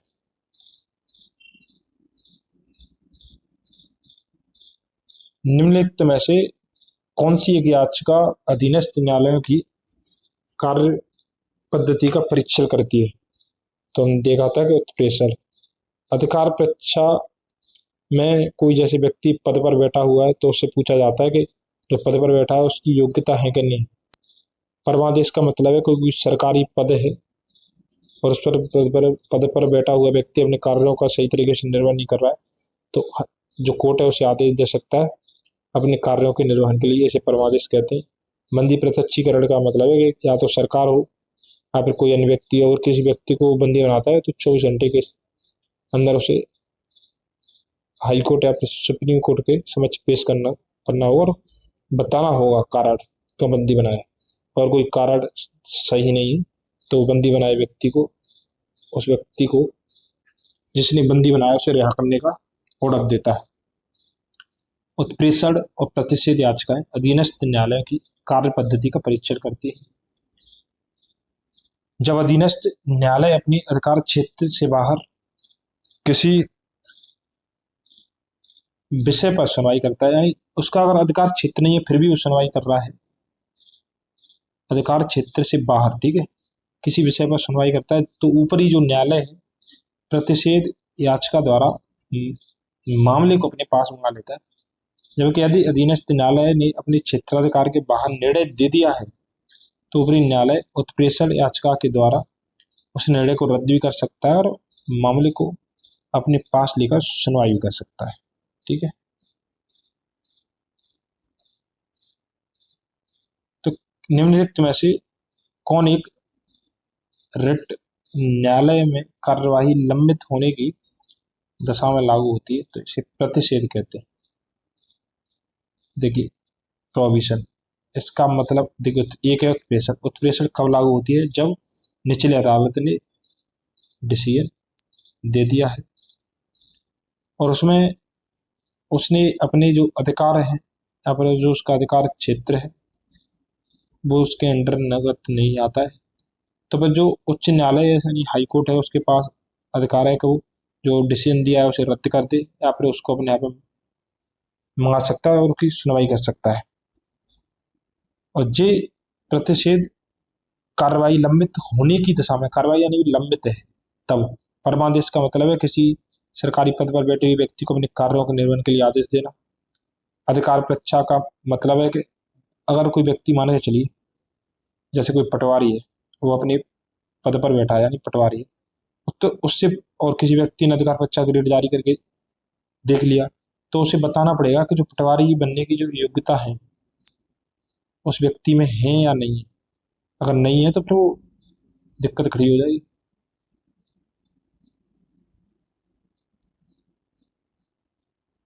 तो प्रोविजन जो रिट है प्रतिषेध न्यायालय में कार्रवाई लंबित रहने की दशा में लागू की जाती है जब निचला अदालत अपने अधिकार क्षेत्र बाद किसी विषय पर सुनवाई करता है तो ऊपरी न्यायालय प्रतिषेध रिट जारी करके मामले को अपने पास मंगा लेता है। अगर उस न्यायालय में लंबित है और अपने अधिकार क्षेत्र का वो या उससे बाहर जाकर कार्य कर रहा है तब वो डिसीजन देने के बाद न्यायालय के आदेशों की जानबूझकर अवज्ञा करना या उनका पालन न करना तथा न्यायिक व्यवहार के बारे में अनादर सूचक भाषा का प्रयोग करना न्यायालय की अवमानना की कोटि में आता है। तो सही है। दूसरा है कि न्यायिक सक्रियता बाद न्यायपालिका को अवमाननापूर्ण व्यवहार को दंडित करने के दंडात्मक अधिकार दिए बिना कार्यान्वित नहीं किया जा सकता। ये भी सही है। इस तरीके से दोनों सही है बट दोनों अलग अलग हैं। आपने देखा होगा कि वो न्यायिक सक्रियता की बात कर रहा है, वो वहाँ पे वो दंड की बात करता है। तो दोनों सही है, एक दूसरे की व्याख्या नहीं करता है। इस तरीके से दोनों स्वतंत्र कथन है और सही है, बस कारण कथन की व्याख्या सही नहीं कर रहा। भारत के न्यायालयों द्वारा जारी रिटों जो 5 प्रकार की होती है, अनुच्छेद 226 के तहत के संदर्भ में निम्नलिखित कथनों पर विचार कीजिए। जो हाईकोर्ट की है मैं बता रहा हूँ। तो किसी प्राइवेट संगठन के विरुद्ध जब तक कि उसको कोई सार्वजनिक कार्य नहीं सौंपा गया हो, परमादेश नहीं होगा। ठीक है, तो ये सही है, क्योंकि परमादेश मुख्यतः सरकारी जो अधिकारी है उनके विरुद्ध जारी किया जा सकता है। अगर प्राइवेट जो संगठन है अगर उसे कोई सरकारी या सार्वजनिक कार्य सौंपा जाता है तो फिर वो भी लाभ के पद में आ जाता है, तो उसके विरुद्ध भी जारी किए जा सकते हैं। किसी कंपनी के विरुद्ध भले ही वो कोई सरकारी कंपनी हो, परमादेश नहीं होगा तो गलती है, क्योंकि सरकारी है तो फिर वो सरकार में आ जाती है। कोई भी लोक प्रवण व्यक्ति या पब्लिक माइंडेड पर्सन अधिकार परीक्षा को वारंट रेट प्राप्त करने हेतु न्यायालय में समावेदन करने के लिए याची या पिटिशनर हो सकता है। तो सही है, इसलिए ऑप्शन 1 और 3 सही है।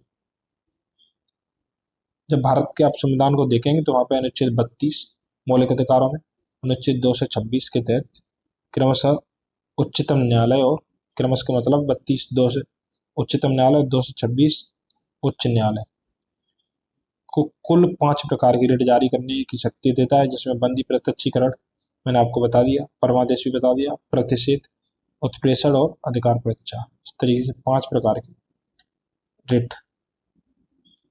परमादेश का अर्थ होता है कि हम आदेश देते हैं, जो ऑफिशियल लैंग्वेज है, हम आदेश देते हैं। इसके द्वारा जो न्यायालय होता है वो किसी व्यक्ति, लोक अधिकारी या अधीनस्थ न्यायालय, सरकार या फिर निगम को उनके विधिक, सांविधिक या फिर लोक कर्तव्यों को करने या फिर अवैध रूप से न करने का आदेश देता है। ठीक है, यानी इसमें दोनों तरीका है, या तो वो करने के लिए आदेश दे सकता है फिर नहीं करने के लिए, यानी वो कोई ऐसा कार्य कर रहा है जो उसके कार्य क्षेत्र के अंतर्गत नहीं आता है तो वो उसके लिए भी मना कर सकता है, और जो उसके कार्य क्षेत्र के अंतर्गत आता है अगर उसे नहीं कर रहा है तो उसे कार्य करने के लिए कह सकता है। किसी प्राइवेट व्यक्ति या संगठन के विरुद्ध परमादेश रिट तभी जारी की जा सकती है जब उसको कोई सार्वजनिक कार्य सौंपा गया है। ठीक है, इस तरीके से कथन एक सत्य है। किसी कंपनी के विरुद्ध यदि वो कोई सरकारी कंपनी हो, परमादेश हो सकता है, उसमें दिया था कि नहीं हो सकता है, इस तरीके से कथन 2 असत्य है। अधिकार परीक्षा या को वारंटो रिट हेतु साक्षी कोई भी लोक प्रवण व्यक्ति, पब्लिक माइंडेड पर्सन हो सकता है, उसका उस पद से हितबद्ध होना या फिर उसका दावेदार होना आवश्यक नहीं है। तो देखिए, अधिकार परीक्षा का मतलब है जरूरी नहीं है अगर किसी व्यक्ति को डाउट है कि ये उस पद पर बिना योग्यता के बैठ गया है तो वो तो भी जारी कर सकता है, मतलब उसका संबंध नहीं है, पर वो चेक तो कर सकता है। उच्च न्यायालय की परमादेश जारी करने की शक्ति के अधिकार शक्ति के अंतर्गत आते हैं तो उपरोक्त सभी अधिकार संवैधानिक अधिकार, मौलिक अधिकार और सांविधिक अधिकार। उच्च न्यायालय को अनुच्छेद 32 के तहत तथा उच्चतम को 32 के तहत, उच्च न्यायालय को 226 के तहत मूल अधिकारों की रक्षा के लिए बंदी, प्रत्यक्षीकरण, परमादेश, प्रतिषेध, उत्प्रेषण और अधिकार परीक्षा संबंधी रिट निकालने का अधिकार है। पर थोड़ा अंतर है कि जैसे जो उच्चतम न्यायालय वो केवल अनुच्छेद 32 के तहत मूल अधिकारों की रक्षा के लिए इन्हें निकाल सकता है। अगर मूल अधिकार जैसे अनुच्छेद 12 से लेकर और 35 तक में अगर कोई भी प्रावधान है तो आप सीधे जा सकते हैं और वो रिट जारी करने के लिए बाध्य है। बट जो उच्च न्यायालय मूल अधिकारों के लिए तो जारी करता है, इसके लिए कोई विधिक अधिकार होते हैं उनके लिए भी, जैसे संपत्ति का अधिकार है तो उसके लिए भी कोई व्यक्ति अनुच्छेद 226 के तहत जा सकता है। कोई कानूनी अधिकार है उसके लिए भी जा सकता है। ठीक है, और इसके लिए या कानूनी कारणों के लिए कोई व्यक्ति अनुच्छेद 32 के तहत उच्चतम न्यायालय में नहीं जा सकता, उसे फिर अन्य माध्यम से अपील के माध्यम से जाना होगा। कथन है कि भारतीय नागरिकों के अधिकारों को संरक्षित करने में उच्च न्यायालय सर्वोच्च न्यायालय की अपेक्षा बढ़िया स्थिति में। ठीक है, क्योंकि हमने अभी देखा था कि अनुच्छेद 226 के तहत उसे कानूनी, विधिक और मूल अधिकारों के लिए भी रिट जारी करने का अधिकार है, तो उसकी शक्ति ज्यादा है। कारण है कि सर्वोच्च न्यायालय केवल मौलिक अधिकारों के संरक्षण के लिए परमादेश जारी कर सकता है, तो ये भी सही है, क्योंकि केवल उसके लिए परमादेश और भी जारी कर सकता है, बट केवल मौलिक अधिकारों के लिए। ठीक है, तो अनुच्छेद जो 32 है संविधान का, उसके तहत सर्वोच्च न्यायालय मौलिक अधिकारों के लिए परमादेश जारी कर सकता है ही। ठीक है, जबकि अनुच्छेद 226 के तहत जो उच्च न्यायालय है वो मौलिक अधिकारों को प्रवर्तित कराने के साथ किसी अन्य किसी प्रयोजन के लिए, साथ ही जो उच्च न्यायालय व अधीनस्थ न्यायालयों के पर्यवेक्षण के द्वारा भी भारतीय नागरिकों के अधिकारों का संरक्षण करने में समर्थ है। इस प्रकार कथन और कारण दोनों सही है, सही व्याख्या भी। निम्नलिखित कथनों पर अगर विचार करें और सही कौन सा है, तो भारत में जो उच्च न्यायालय के न्यायाधीशों को हटाने के लिए जो रीति है वो उच्चतम न्यायालय के न्यायाधीशों को हटाने की रीति के समान है, तो ये सही है। हमने देखा था कि दो आधार है, एक तो सिद्ध कदाचार और दूसरा है असमर्थता। ठीक है, दूसरा कि उच्च न्यायालय का कोई स्थायी न्यायाधीश अपने पद से सेवानिवृत्ति के पश्चात भारत के किसी भी, देखिए यहाँ पे पॉइंट देखिए, किसी भी, मैंने आपको बताई दिया कि किसी भी, कोई भी, या किसी प्राधिकारी के समक्ष अभिवचन नहीं कर सकता। तो उच्च न्यायालय का है, तो किसी भी, तो इस गलत हो जाता है, क्योंकि उच्च न्यायालय का सुप्रीम कोर्ट में तो कार्य कर सकता है न्यायाधीश और मुख्य न्यायाधीश के रूप में, तो केवल एक सही है।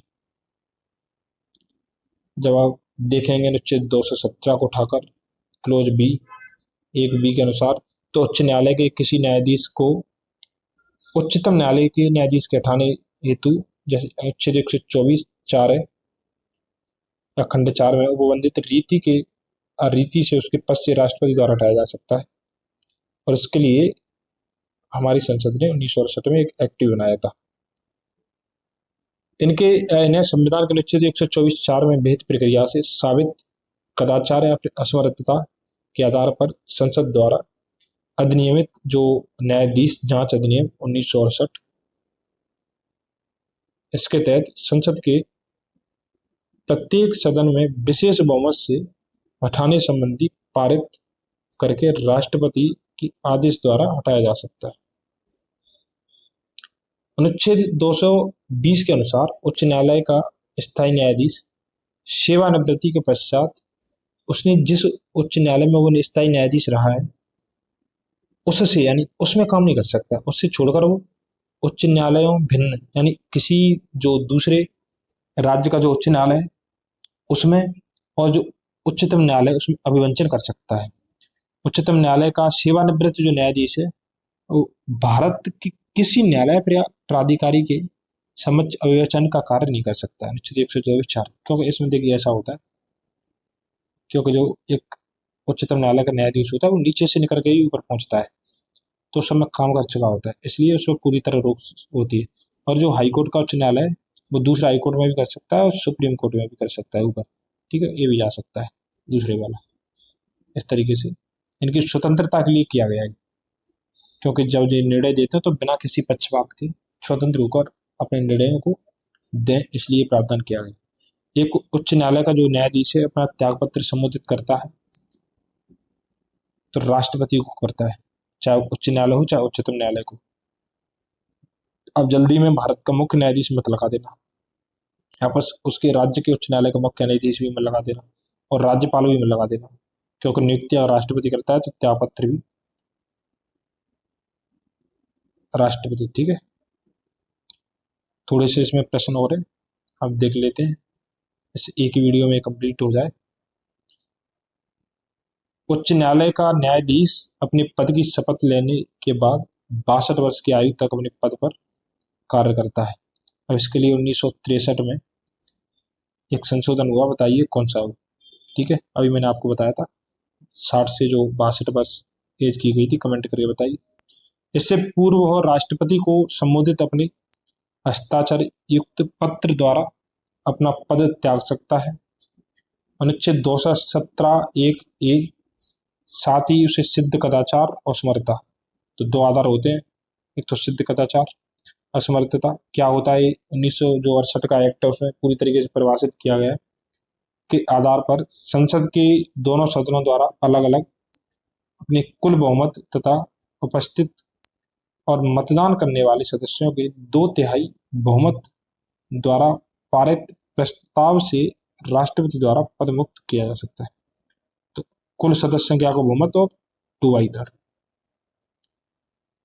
किस न्यायमूर्ति के खिलाफ 2011 में राज्यसभा ने महाभियोग का प्रस्ताव पारित किया, किंतु अपने बचाव के लिए उसने लोकसभा द्वारा उसी प्रस्ताव के पास होने से पूर्व त्यागपत्र दे दिया था। तो न्यायमूर्ति सौमित्र सेन थे वो। कोलकाता उच्च न्यायालय के पूर्व न्यायाधीश न्यायमूर्ति सौमित्र सेन पर लोक निधियों का दुरुपयोग करने के कारण वर्ष 2011 में राज्यसभा ने महाभियोग प्रस्ताव पारित किया था। उन पर भ्रष्टाचार का आरोप लगा था। स्वतंत्र भारत में किसी न्यायमूर्ति के खिलाफ ऐसा प्रस्ताव जो पारित हुआ वो पहला मामला था। प्रस्ताव लोकसभा में प्रस्तुत किए जाने से पहले ही 1 सितंबर 2011 को उन्होंने अपने पद से इस्तीफा दे दिया था। स्वतंत्र भारत में पहली बार न्यायमूर्ति बी रामास्वामी के विरुद्ध 1993 में संसद में महाभियोग प्रस्ताव लाया गया था। ठीक है, 1993 में, आपको ध्यान रखना है, 1993 महाभियोग और न्यायमूर्ति बी रामास्वामी। तो देखिए, महाभियोग केवल राष्ट्रपति के रूप में बोलते हैं, पर नॉर्मली हम बोल देते हैं। बाबरी जो मस्जिद या फिर राम जन्मभूमि का जो विवाद है, जो इलाहाबाद उच्च न्यायालय लखनऊ जो न्यायपीठ के समक्ष है का प्रकार है, जो स्वत्वाधिकार मुकदमा टाइटल सूट, जो अब तो सॉल्व ही हो चुका है। तो बाबरी मस्जिद और राम जन्मभूमि का जो विवाद है, इलाहाबाद उच्च न्यायालय के समक्ष स्वत्वाधिकार मुकदमे टाइटल सूट के रूप में प्रस्तुत किया गया था, जिसमें दो समुदायों के ने बाबरी मस्जिद और राम जन्मभूमि की जमीन और संपत्ति पर अपने अपने दावे पेश किए थे। नवंबर 2019 में सर्वोच्च न्यायालय द्वारा इस मुकदमे का अंतिम रूप से निस्तारण कर दिया, तो केस पूरी तरीके से सॉल्व हो गया है। किस उच्च न्यायालय ने यह फैसला दिया था कि एक ही बार में 3 बार तलाक कहने से तलाक होना गैर कानूनी? तो ये भी इलाहाबाद हाई कोर्ट का फैसला था। आपको पता होगा कि इलाहाबाद हाई कोर्ट की स्थापना 1866 में हुई थी, आगरा में हुई थी। 3 साल बाद वो ट्रांसफर करके 1869 में इलाहाबाद कर दिया था। तो बहुत पुराना हाई कोर्ट है। इलाहाबाद उच्च न्यायालय ने रहमतुल्लाह बनाम स्टेट ऑफ यूपी 1994 के मामले में निर्णय दिया था कि एक ही बार में 3 तलाक कहने से तलाक जो होता है वो गैर कानूनी है, क्योंकि इस प्रकार का तलाक पवित्र कुरान तथा भारतीय संविधान के प्रावधान दोनों के विरुद्ध है। लेकिन तलाक ऐसे ही कह देना ये भारतीय संविधान के विरुद्ध होता है, इसलिए ही इसे गैर कानूनी घोषित किया गया था। मुस्लिम महिलाएं विवाह का अधिकार संरक्षण 2019 में जो एक्ट है, उसमें भी एक ही बार में 3 तलाक या 3 बार कहने का जो संज्ञ अपराध घोषित किया है। देखिए, तलाक हो सकता है, वो कोई दिक्कत नहीं है, हिंदू मुस्लिम सभी धर्मों में चलता है, लेकिन तलाक तलाक तलाक ये तलाक हो गया, ये तो फिर गैर कानूनी है ना। 2008 में छत्तीसगढ़ उच्च न्यायालय के मुख्य न्यायाधीश कौन थे? तो राजीव गुप्ता थे। ऐसे प्रश्न ज़्यादा नहीं आते, तो आंसर देखने की जरूरत नहीं है उसको। विधि आयोग के किस सदस्य ने अपनी रिपोर्ट में समर्थन किया कि प्रत्येक उच्च न्यायालय के 1/3 न्यायाधीश दूसरे राज्य से होने चाहिए? यानी जो प्रत्येक उच्च न्यायालय का होता है 1/3 न्यायाधीश दूसरे राज्य से होने चाहिए। इसका मुख्य जो उद्देश्य था वो उच्च न्यायालय की स्वतंत्रता को सुनिश्चित करना था, तो न्यायाधीश HR करना। 8वें विधि आयोग के अध्यक्ष HR खन्ना ने अपनी 80वीं रिपोर्ट, 8वां था 80वीं रिपोर्ट थी, कि नियुक्ति के तरीके में उच्च न्यायालय के 1/3 न्यायाधीश दूसरे राज्य से होने की सिफारिश की थी। जिला न्यायाधीश शब्द संविधान के किस अनुच्छेद में दिया गया? तो अनुच्छेद 233 में जिला न्यायाधीश के बारे में बताया गया। अनुच्छेद जो 231 है उसमें बताया गया है कि दो या अधिक राज्यों के लिए एक साझा, तो अनुच्छेद 231 में साझा हाई कोर्ट की बात करी गई है। अनुच्छेद 230 में उच्च न्यायालय के उच्च न्यायालय में जो क्षेत्राधिकार है वो संघीय क्षेत्रों तक यानी जो यूटी है उस तक विस्तारित करने की बात करी गई। और जो अनुच्छेद 232 में उसमें व्याख्या है लेकिन निरस्त कर दिया गया। ठीक है। भारतीय संविधान के भाग 6 की अनुच्छेद 233 में जिला न्यायाधीश यानी डिस्ट्रिक्ट जज शब्द का 233 से 37 तक, ठीक है, वो प्रावधान है। इसके अंतर्गत जिला न्यायाधीशों की नियुक्ति का प्रावधान है। ठीक है। अनुच्छेद 230 उच्च न्यायालयों की अधिकारता में संघ राज्य क्षेत्रों पर विस्तार से, जो 231 है वो दो या अधिक राज्यों के लिए एक ही उच्च न्यायालय की स्थापना से संबंधित है, जो वर्तमान में 7 हैं, वो इसी अनुच्छेद के द्वारा किए गए। जबकि अनुच्छेद 232 को 7वें संविधान संशोधन 1956 द्वारा निरसन कर दिया गया। तो 232 का निरसन हो गया, उसमें नियम थे। अनुच्छेद 233 के अतिरिक्त 233A, 234, 235 और 236 में भी जिला न्यायाधीश का उल्लेख। इतने अनुच्छेद जिला न्यायाधीश शब्द का उल्लेख करते हैं। भारत के संविधान के अनुसार जिला न्यायाधीश अभिव्यक्ति के अंतर्गत सम्मिलित कौन नहीं होता है? तो मुख्य प्रेसिडेंटी मजिस्ट्रेट आता है, सेशन न्यायाधीश आते हैं, लघुवाद न्यायालय का मुख्य न्यायाधीश आता है, अधिकरण न्यायाधीश नहीं आते। क्योंकि अधिकरण पहली बात तो भाग 14A में, और इनका उल्लेख अनुच्छेद 323A और 323B में किया है, तो ये सब अलग है पूरा। ठीक है। इसलिए अनुच्छेद 236A के अनुसार जिला न्यायाधीश अभिव्यक्ति के अंतर्गत आम जो शामिल है वो नगर सिविल न्यायालय का न्यायाधीश, अपर जिला न्यायाधीश, संयुक्त जिला न्यायाधीश, सहायक जिला न्यायाधीश, लघुवाद न्यायालय का मुख्य न्यायाधीश, मुख्य प्रेसिडेंटी मजिस्ट्रेट, अपर मुख्य प्रेसिडेंटी मजिस्ट्रेट, सेशन न्यायाधीश, अपर सेशन न्यायाधीश, सहायक सेशन न्यायाधीश, अधिकरण न्यायाधीश इसमें शामिल है। तो अधिकरण के लिए हमने सेपरेट संविधान संशोधन किया था, 42वां संविधान संशोधन हुआ था इंदिरा गांधी के समय, उसके माध्यम से हमने 14A जोड़ा था, उसमें प्रावधान किया गया। कथन है कि जिला न्यायाधीश जिले का सबसे बड़ा न्यायिक अधिकारी होता है। ठीक है, तो सही है। जिला न्यायाधीश के पास न्यायिक एवं प्रशासनिक दोनों प्रकार की शक्तियां होती हैं। उनके पास जिले के अन्य सभी अधीनस्थ न्यायालयों के ऊपर पर्यवेक्षी शक्ति होती है। तो ये भी सही है और व्याख्या भी सही कर रहे हैं। संविधान के अनुच्छेद 233 के तहत जिला न्यायाधीश की जो नियुक्ति है, हमने बताया था कि राज्य के राज्यपाल द्वारा उस राज्य के संबंध में अधिकारिता का प्रयोग करने वाले उच्च न्यायालय के परामर्श से की जाती है। जो जिले का सर्वोच्च न्यायिक अधिकारी होता है, जिसके पास न्यायिक और प्रशासनिक दोनों प्रकार की शक्तियां होती हैं। जिला न्यायाधीश के पास जिले के अन्य जो निचले जो अधीनस्थ न्यायालय है उनके ऊपर पर्यवेक्षण की शक्ति होती है। ठीक है।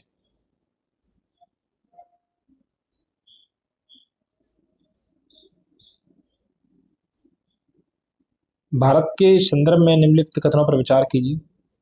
न्यायिक हिरासत का अर्थ है कि अभियुक्त संबंधित मजिस्ट्रेट की हिरासत में है, और ऐसे अभियुक्त को पुलिस स्टेशन के हवालात में रखा जाता है कि न कि जेल में। तो ये गलत है। न्यायिक हिरासत के दौरान मामले के प्रभारी पुलिस अधिकारी न्यायालय की अनुमति के बिना संदिग्ध व्यक्ति से पूछताछ नहीं कर सकते। ऐसा ही सही पूछ रहा है, तो केवल 2। CRPC 1973 अब BNSS आ गई, भारतीय न्याय संहिता के तहत पुलिस हिरासत, जो पुलिस कस्टडी का जो तात्पर्य है वो अभियुक्त प्रभारी पुलिस अधिकारी या फिर संबंधित जांच एजेंसी के अधिकारी की हिरासत में तथा उसे पुलिस स्टेशन के हवालात या फिर अधिकारी की हिरासत में रखा जाता है। इसके विपरीत जो जुडिशियल कस्टडी होती है उसका अर्थ है कि अभियुक्त जो अभियुक्त है वो संबंधित मजिस्ट्रेट की हिरासत में है तथा ऐसी स्थिति में अभियुक्त को केंद्रीय या फिर राज्य कारागार में रखा जाता है। न्यायिक हिरासत के दौरान मामले के प्रभारी पुलिस अधिकारी या फिर जांच अधिकारी न्यायालय की अनुमति के बिना जो संदिग्ध व्यक्ति या अभियुक्त है उससे ना तो कोई पूछताछ कर सकते। हालांकि न्यायालय अपनी समझ प्रस्तुत किए गए तथ्यों के आधार पर आवश्यक समझने पर संबंधित अधिकारी को अभियुक्त से पूछताछ की अनुमति दे सकता है। वो उसके ऊपर है कि वो देता है कि नहीं देता है। भारत के संदर्भ में निम्नलिखित कथनों पर विचार कीजिए। तो सरकारी विधि अधिकारी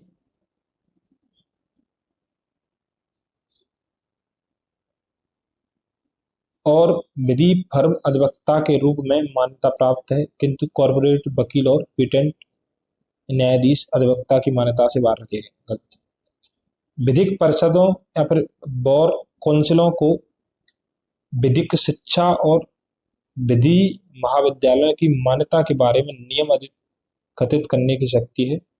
तो ए सही है, इस तरीके से ऑप्शन बी सही है।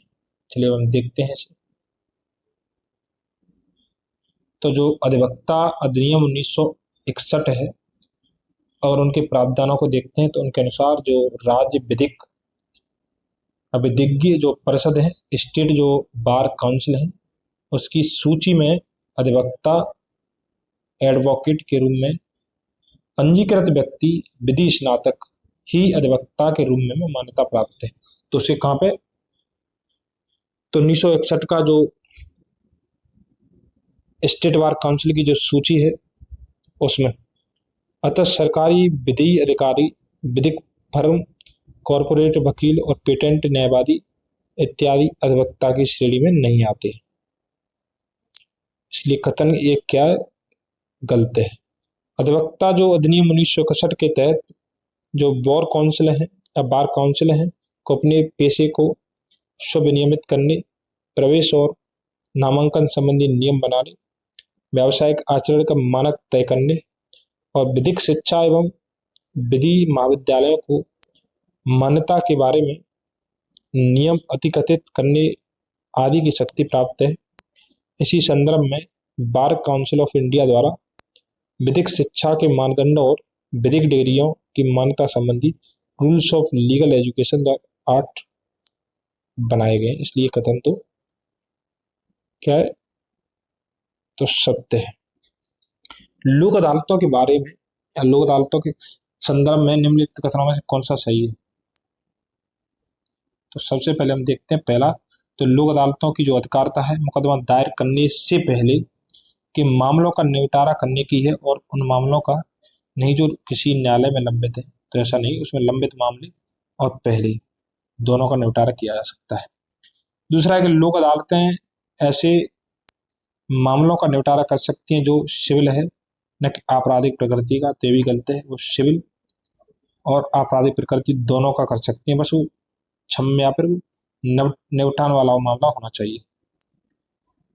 तीसरा है प्रत्येक लोक अदालत में केवल सेवारत अथवा सेवानिवृत्त न्यायाधीश अधिकार ही नियुक्त हो सकते हैं, कोई अन्य व्यक्ति नहीं। तो ये भी गलत है, और व्यक्ति में से कोई भी सही नहीं है। तो ऑप्शन डी। लोक अदालतों में सामान्य न्यायालयों में जो लंबित मामलों का दोनों पक्षों के मध्य समझौते के आधार पर निपटारा किया जाता है, तो मुख्यतः यहाँ पर सुलह समझौता कराया जाता है। इनमें दीवानी मामले भी होते हैं, साथ ही कतिपय प्रशम्य यानी जो समाधान योग्य है वो आपराधिक मामले भी होते हैं, उन पर भी विचार किया जाता है। लोक अदालतों में वर्तमान या फिर सेवानिवृत्त न्यायिक अधिकारी तथा या फिर अथवा विधिक ज्ञान रखने वाला सम्मानी व्यक्ति पीठासीन अधिकारी होता है तथा सामान्यतः एक वकील और एक सामाजिक कार्यकर्ता इसके सदस्य होते हैं। ग्राम न्यायालय अधिनियम के संदर्भ में निम्नलिखित कथनों में से कौन सा सही है। तो इस अधिनियम के अनुसार ग्राम न्यायालय केवल सिविल मामलों की सुनवाई कर सकता है, आपराधिक मामलों की नहीं। तो मैंने आपको बताया था कि केवल एकमात्र केवल एक, सभी तो गलत है, क्योंकि सिविल मामलों और आपराधिक दोनों की सुनवाई कर सकता है, इसलिए गलत है। दूसरा, यह अधिनियम स्थानीय सामाजिक सक्रियतावादियों को मध्यस्थ सुलहकर्ता के रूप में स्वीकार करता है। ठीक है, इस तरीके से केवल 2 सही है।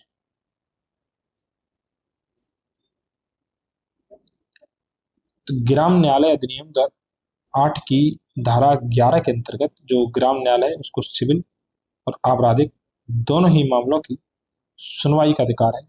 अधिनियम की धारा 27 के अनुसार स्थानीय जो सामाजिक सक्रियतावादियों को मध्यस्थता सुलहकर्ता के रूप में स्वीकार किया गया है।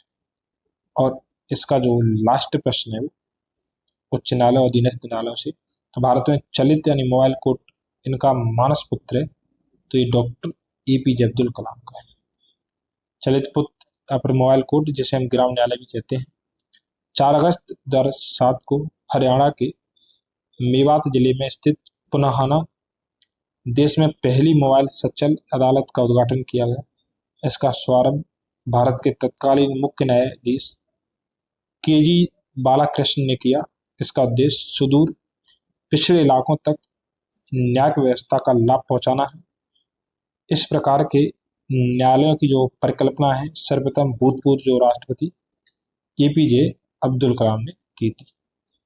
इस तरीके से इससे संबंधित 38 प्रश्न है वो हमने आपको करा दी और ये यहाँ पे एंड हो जाता है।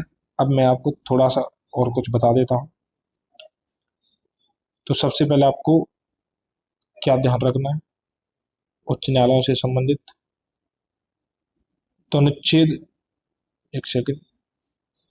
214 से लेकर 231 तक तो अनुच्छेद है पूरे।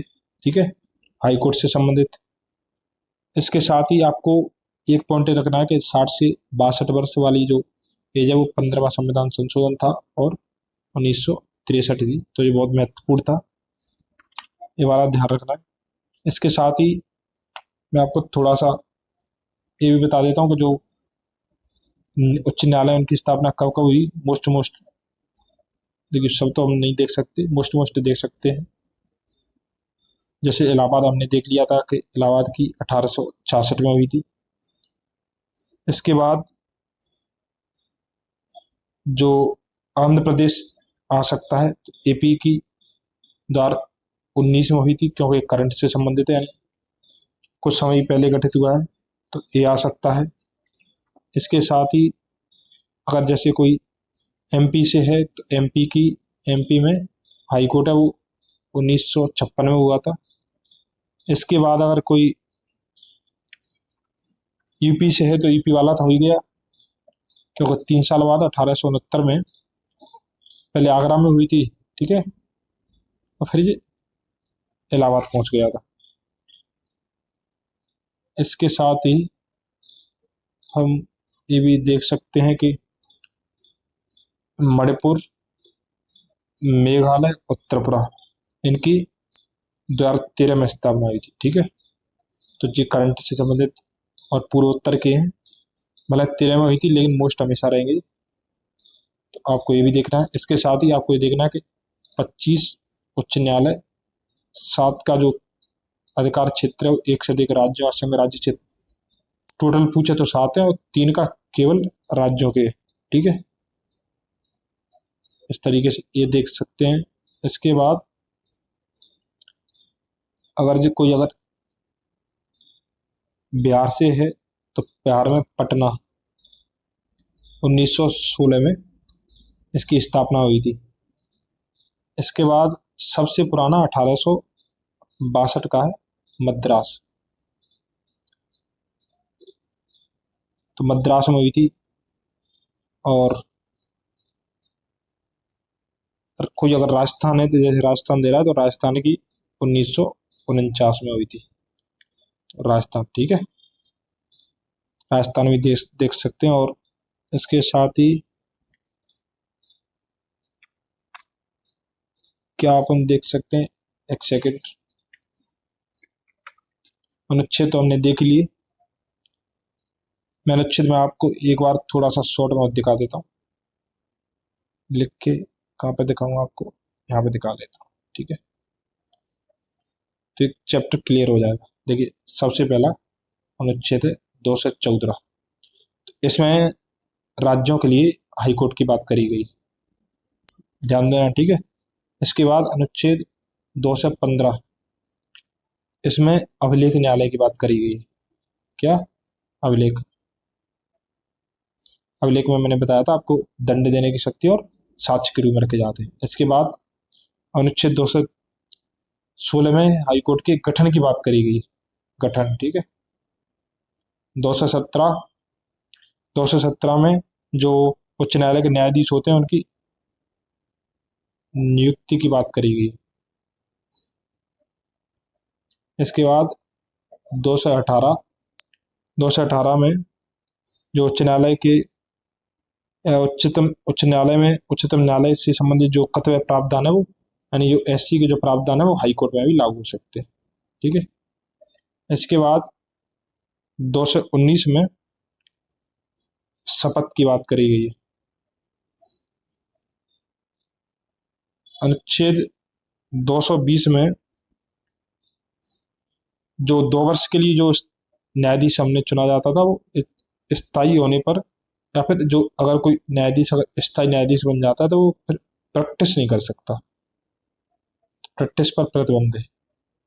इसके बाद अनुच्छेद 221 में इनके वेतन की बात करी गई है। हमने देखा था कि वेतन राज्यों की संचित निधि से मिलता है और पेंशन कहाँ से? तो पेंशन मिलती है भारत की संचित निधि से। इसके बाद अनुच्छेद, ध्यान आ रहा है कुछ? 222 में देखिए, 222 बहुत इंपॉर्टेंट है, इसे कई बार पूछ चुका है। तो इसमें किसी एक हाईकोर्ट से दूसरे हाईकोर्ट में किसी न्यायाधीश का स्थानांतरण, तो इसमें मुख्यतः स्थानांतरण की बात करी गई है, ठीक है। इसके बाद अनुच्छेद 223 आता है और 223 में कार्यवाहक मुख्य न्यायाधीश, ठीक है, मुख्य न्यायाधीश। तो हमने 223 तक देख ली। इसके बाद और देखते हैं, इससे आपको एक बार रिवीजन और हो जाएगा, ठीक है। 223 के बाद 224 में अतिरिक्त और या फिर कार्यवाहक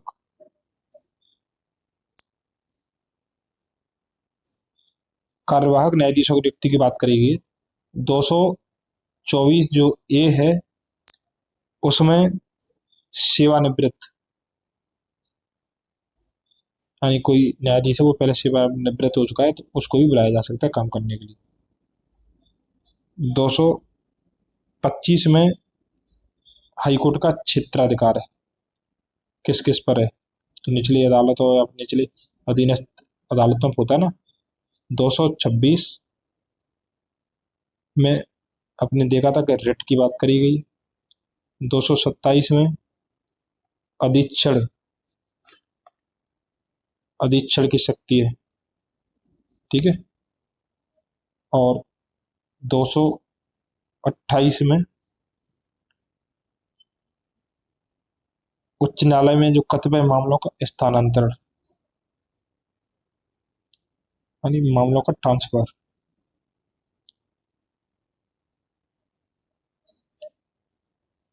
तो आपको कुछ ध्यान आ रहा है? हमने पढ़ ली एक बार, बस मैं आपको रिवीजन करा रहा हूँ। 229 में कुछ नहीं है, व्यय में है, तो ऐसा ध्यान नहीं रखना आपको।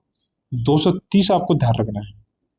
230 में हमने देखा था कि जो उच्च न्यायालय का जो क्षेत्राधिकार है वो यूटी तक विस्तारित हो जाता है, यूनियन टेरिटरी तक।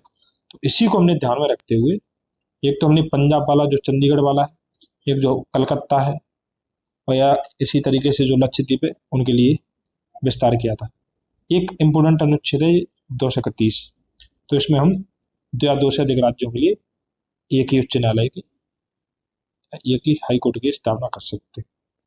इस तरीके से ये पूरे अनुच्छेद हो जाते हैं। तो आज हमारा एक टॉपिक है, 1 घंटे या सवा घंटे से भी ज़्यादा वीडियो लंबी हो गई है, तो आज हम यहीं पे से होल्ड करते हैं और जो उच्च न्यायालय और अधीनस्थ न्यायालय से संबंधित जो चैप्टर है वो इसी वीडियो में कंप्लीट हो गया। तो धन्यवाद दोस्तों। अगर आपको क्लास अच्छी लगती है और आप देखिए जैसे जैसे धीरे धीरे आप कमेंट कर रहे हैं, मुझे बता रहे हैं, तो मैं उसे और गहराई से पढ़ाऊंगा, आराम से भी पढ़ा रहा हूँ। और किसी ने बताया था कि थोड़ा सा और गहराई से पढ़ाइए, तो मैं और प्रयास करूंगा कि आपको अच्छी तरीके से, देखिए कोई भी बच्ची नहीं छोड़ूंगा। क्या आप भी देखिए, मेरा भी इंटरव्यू आ रहा है, फिर भी मैं प्रयास कर रहा हूँ कि आपके लिए एक क्लास तो रोज ले लूँ। तो धन्यवाद। हम इसे यहीं एंड करते हैं। Thank you.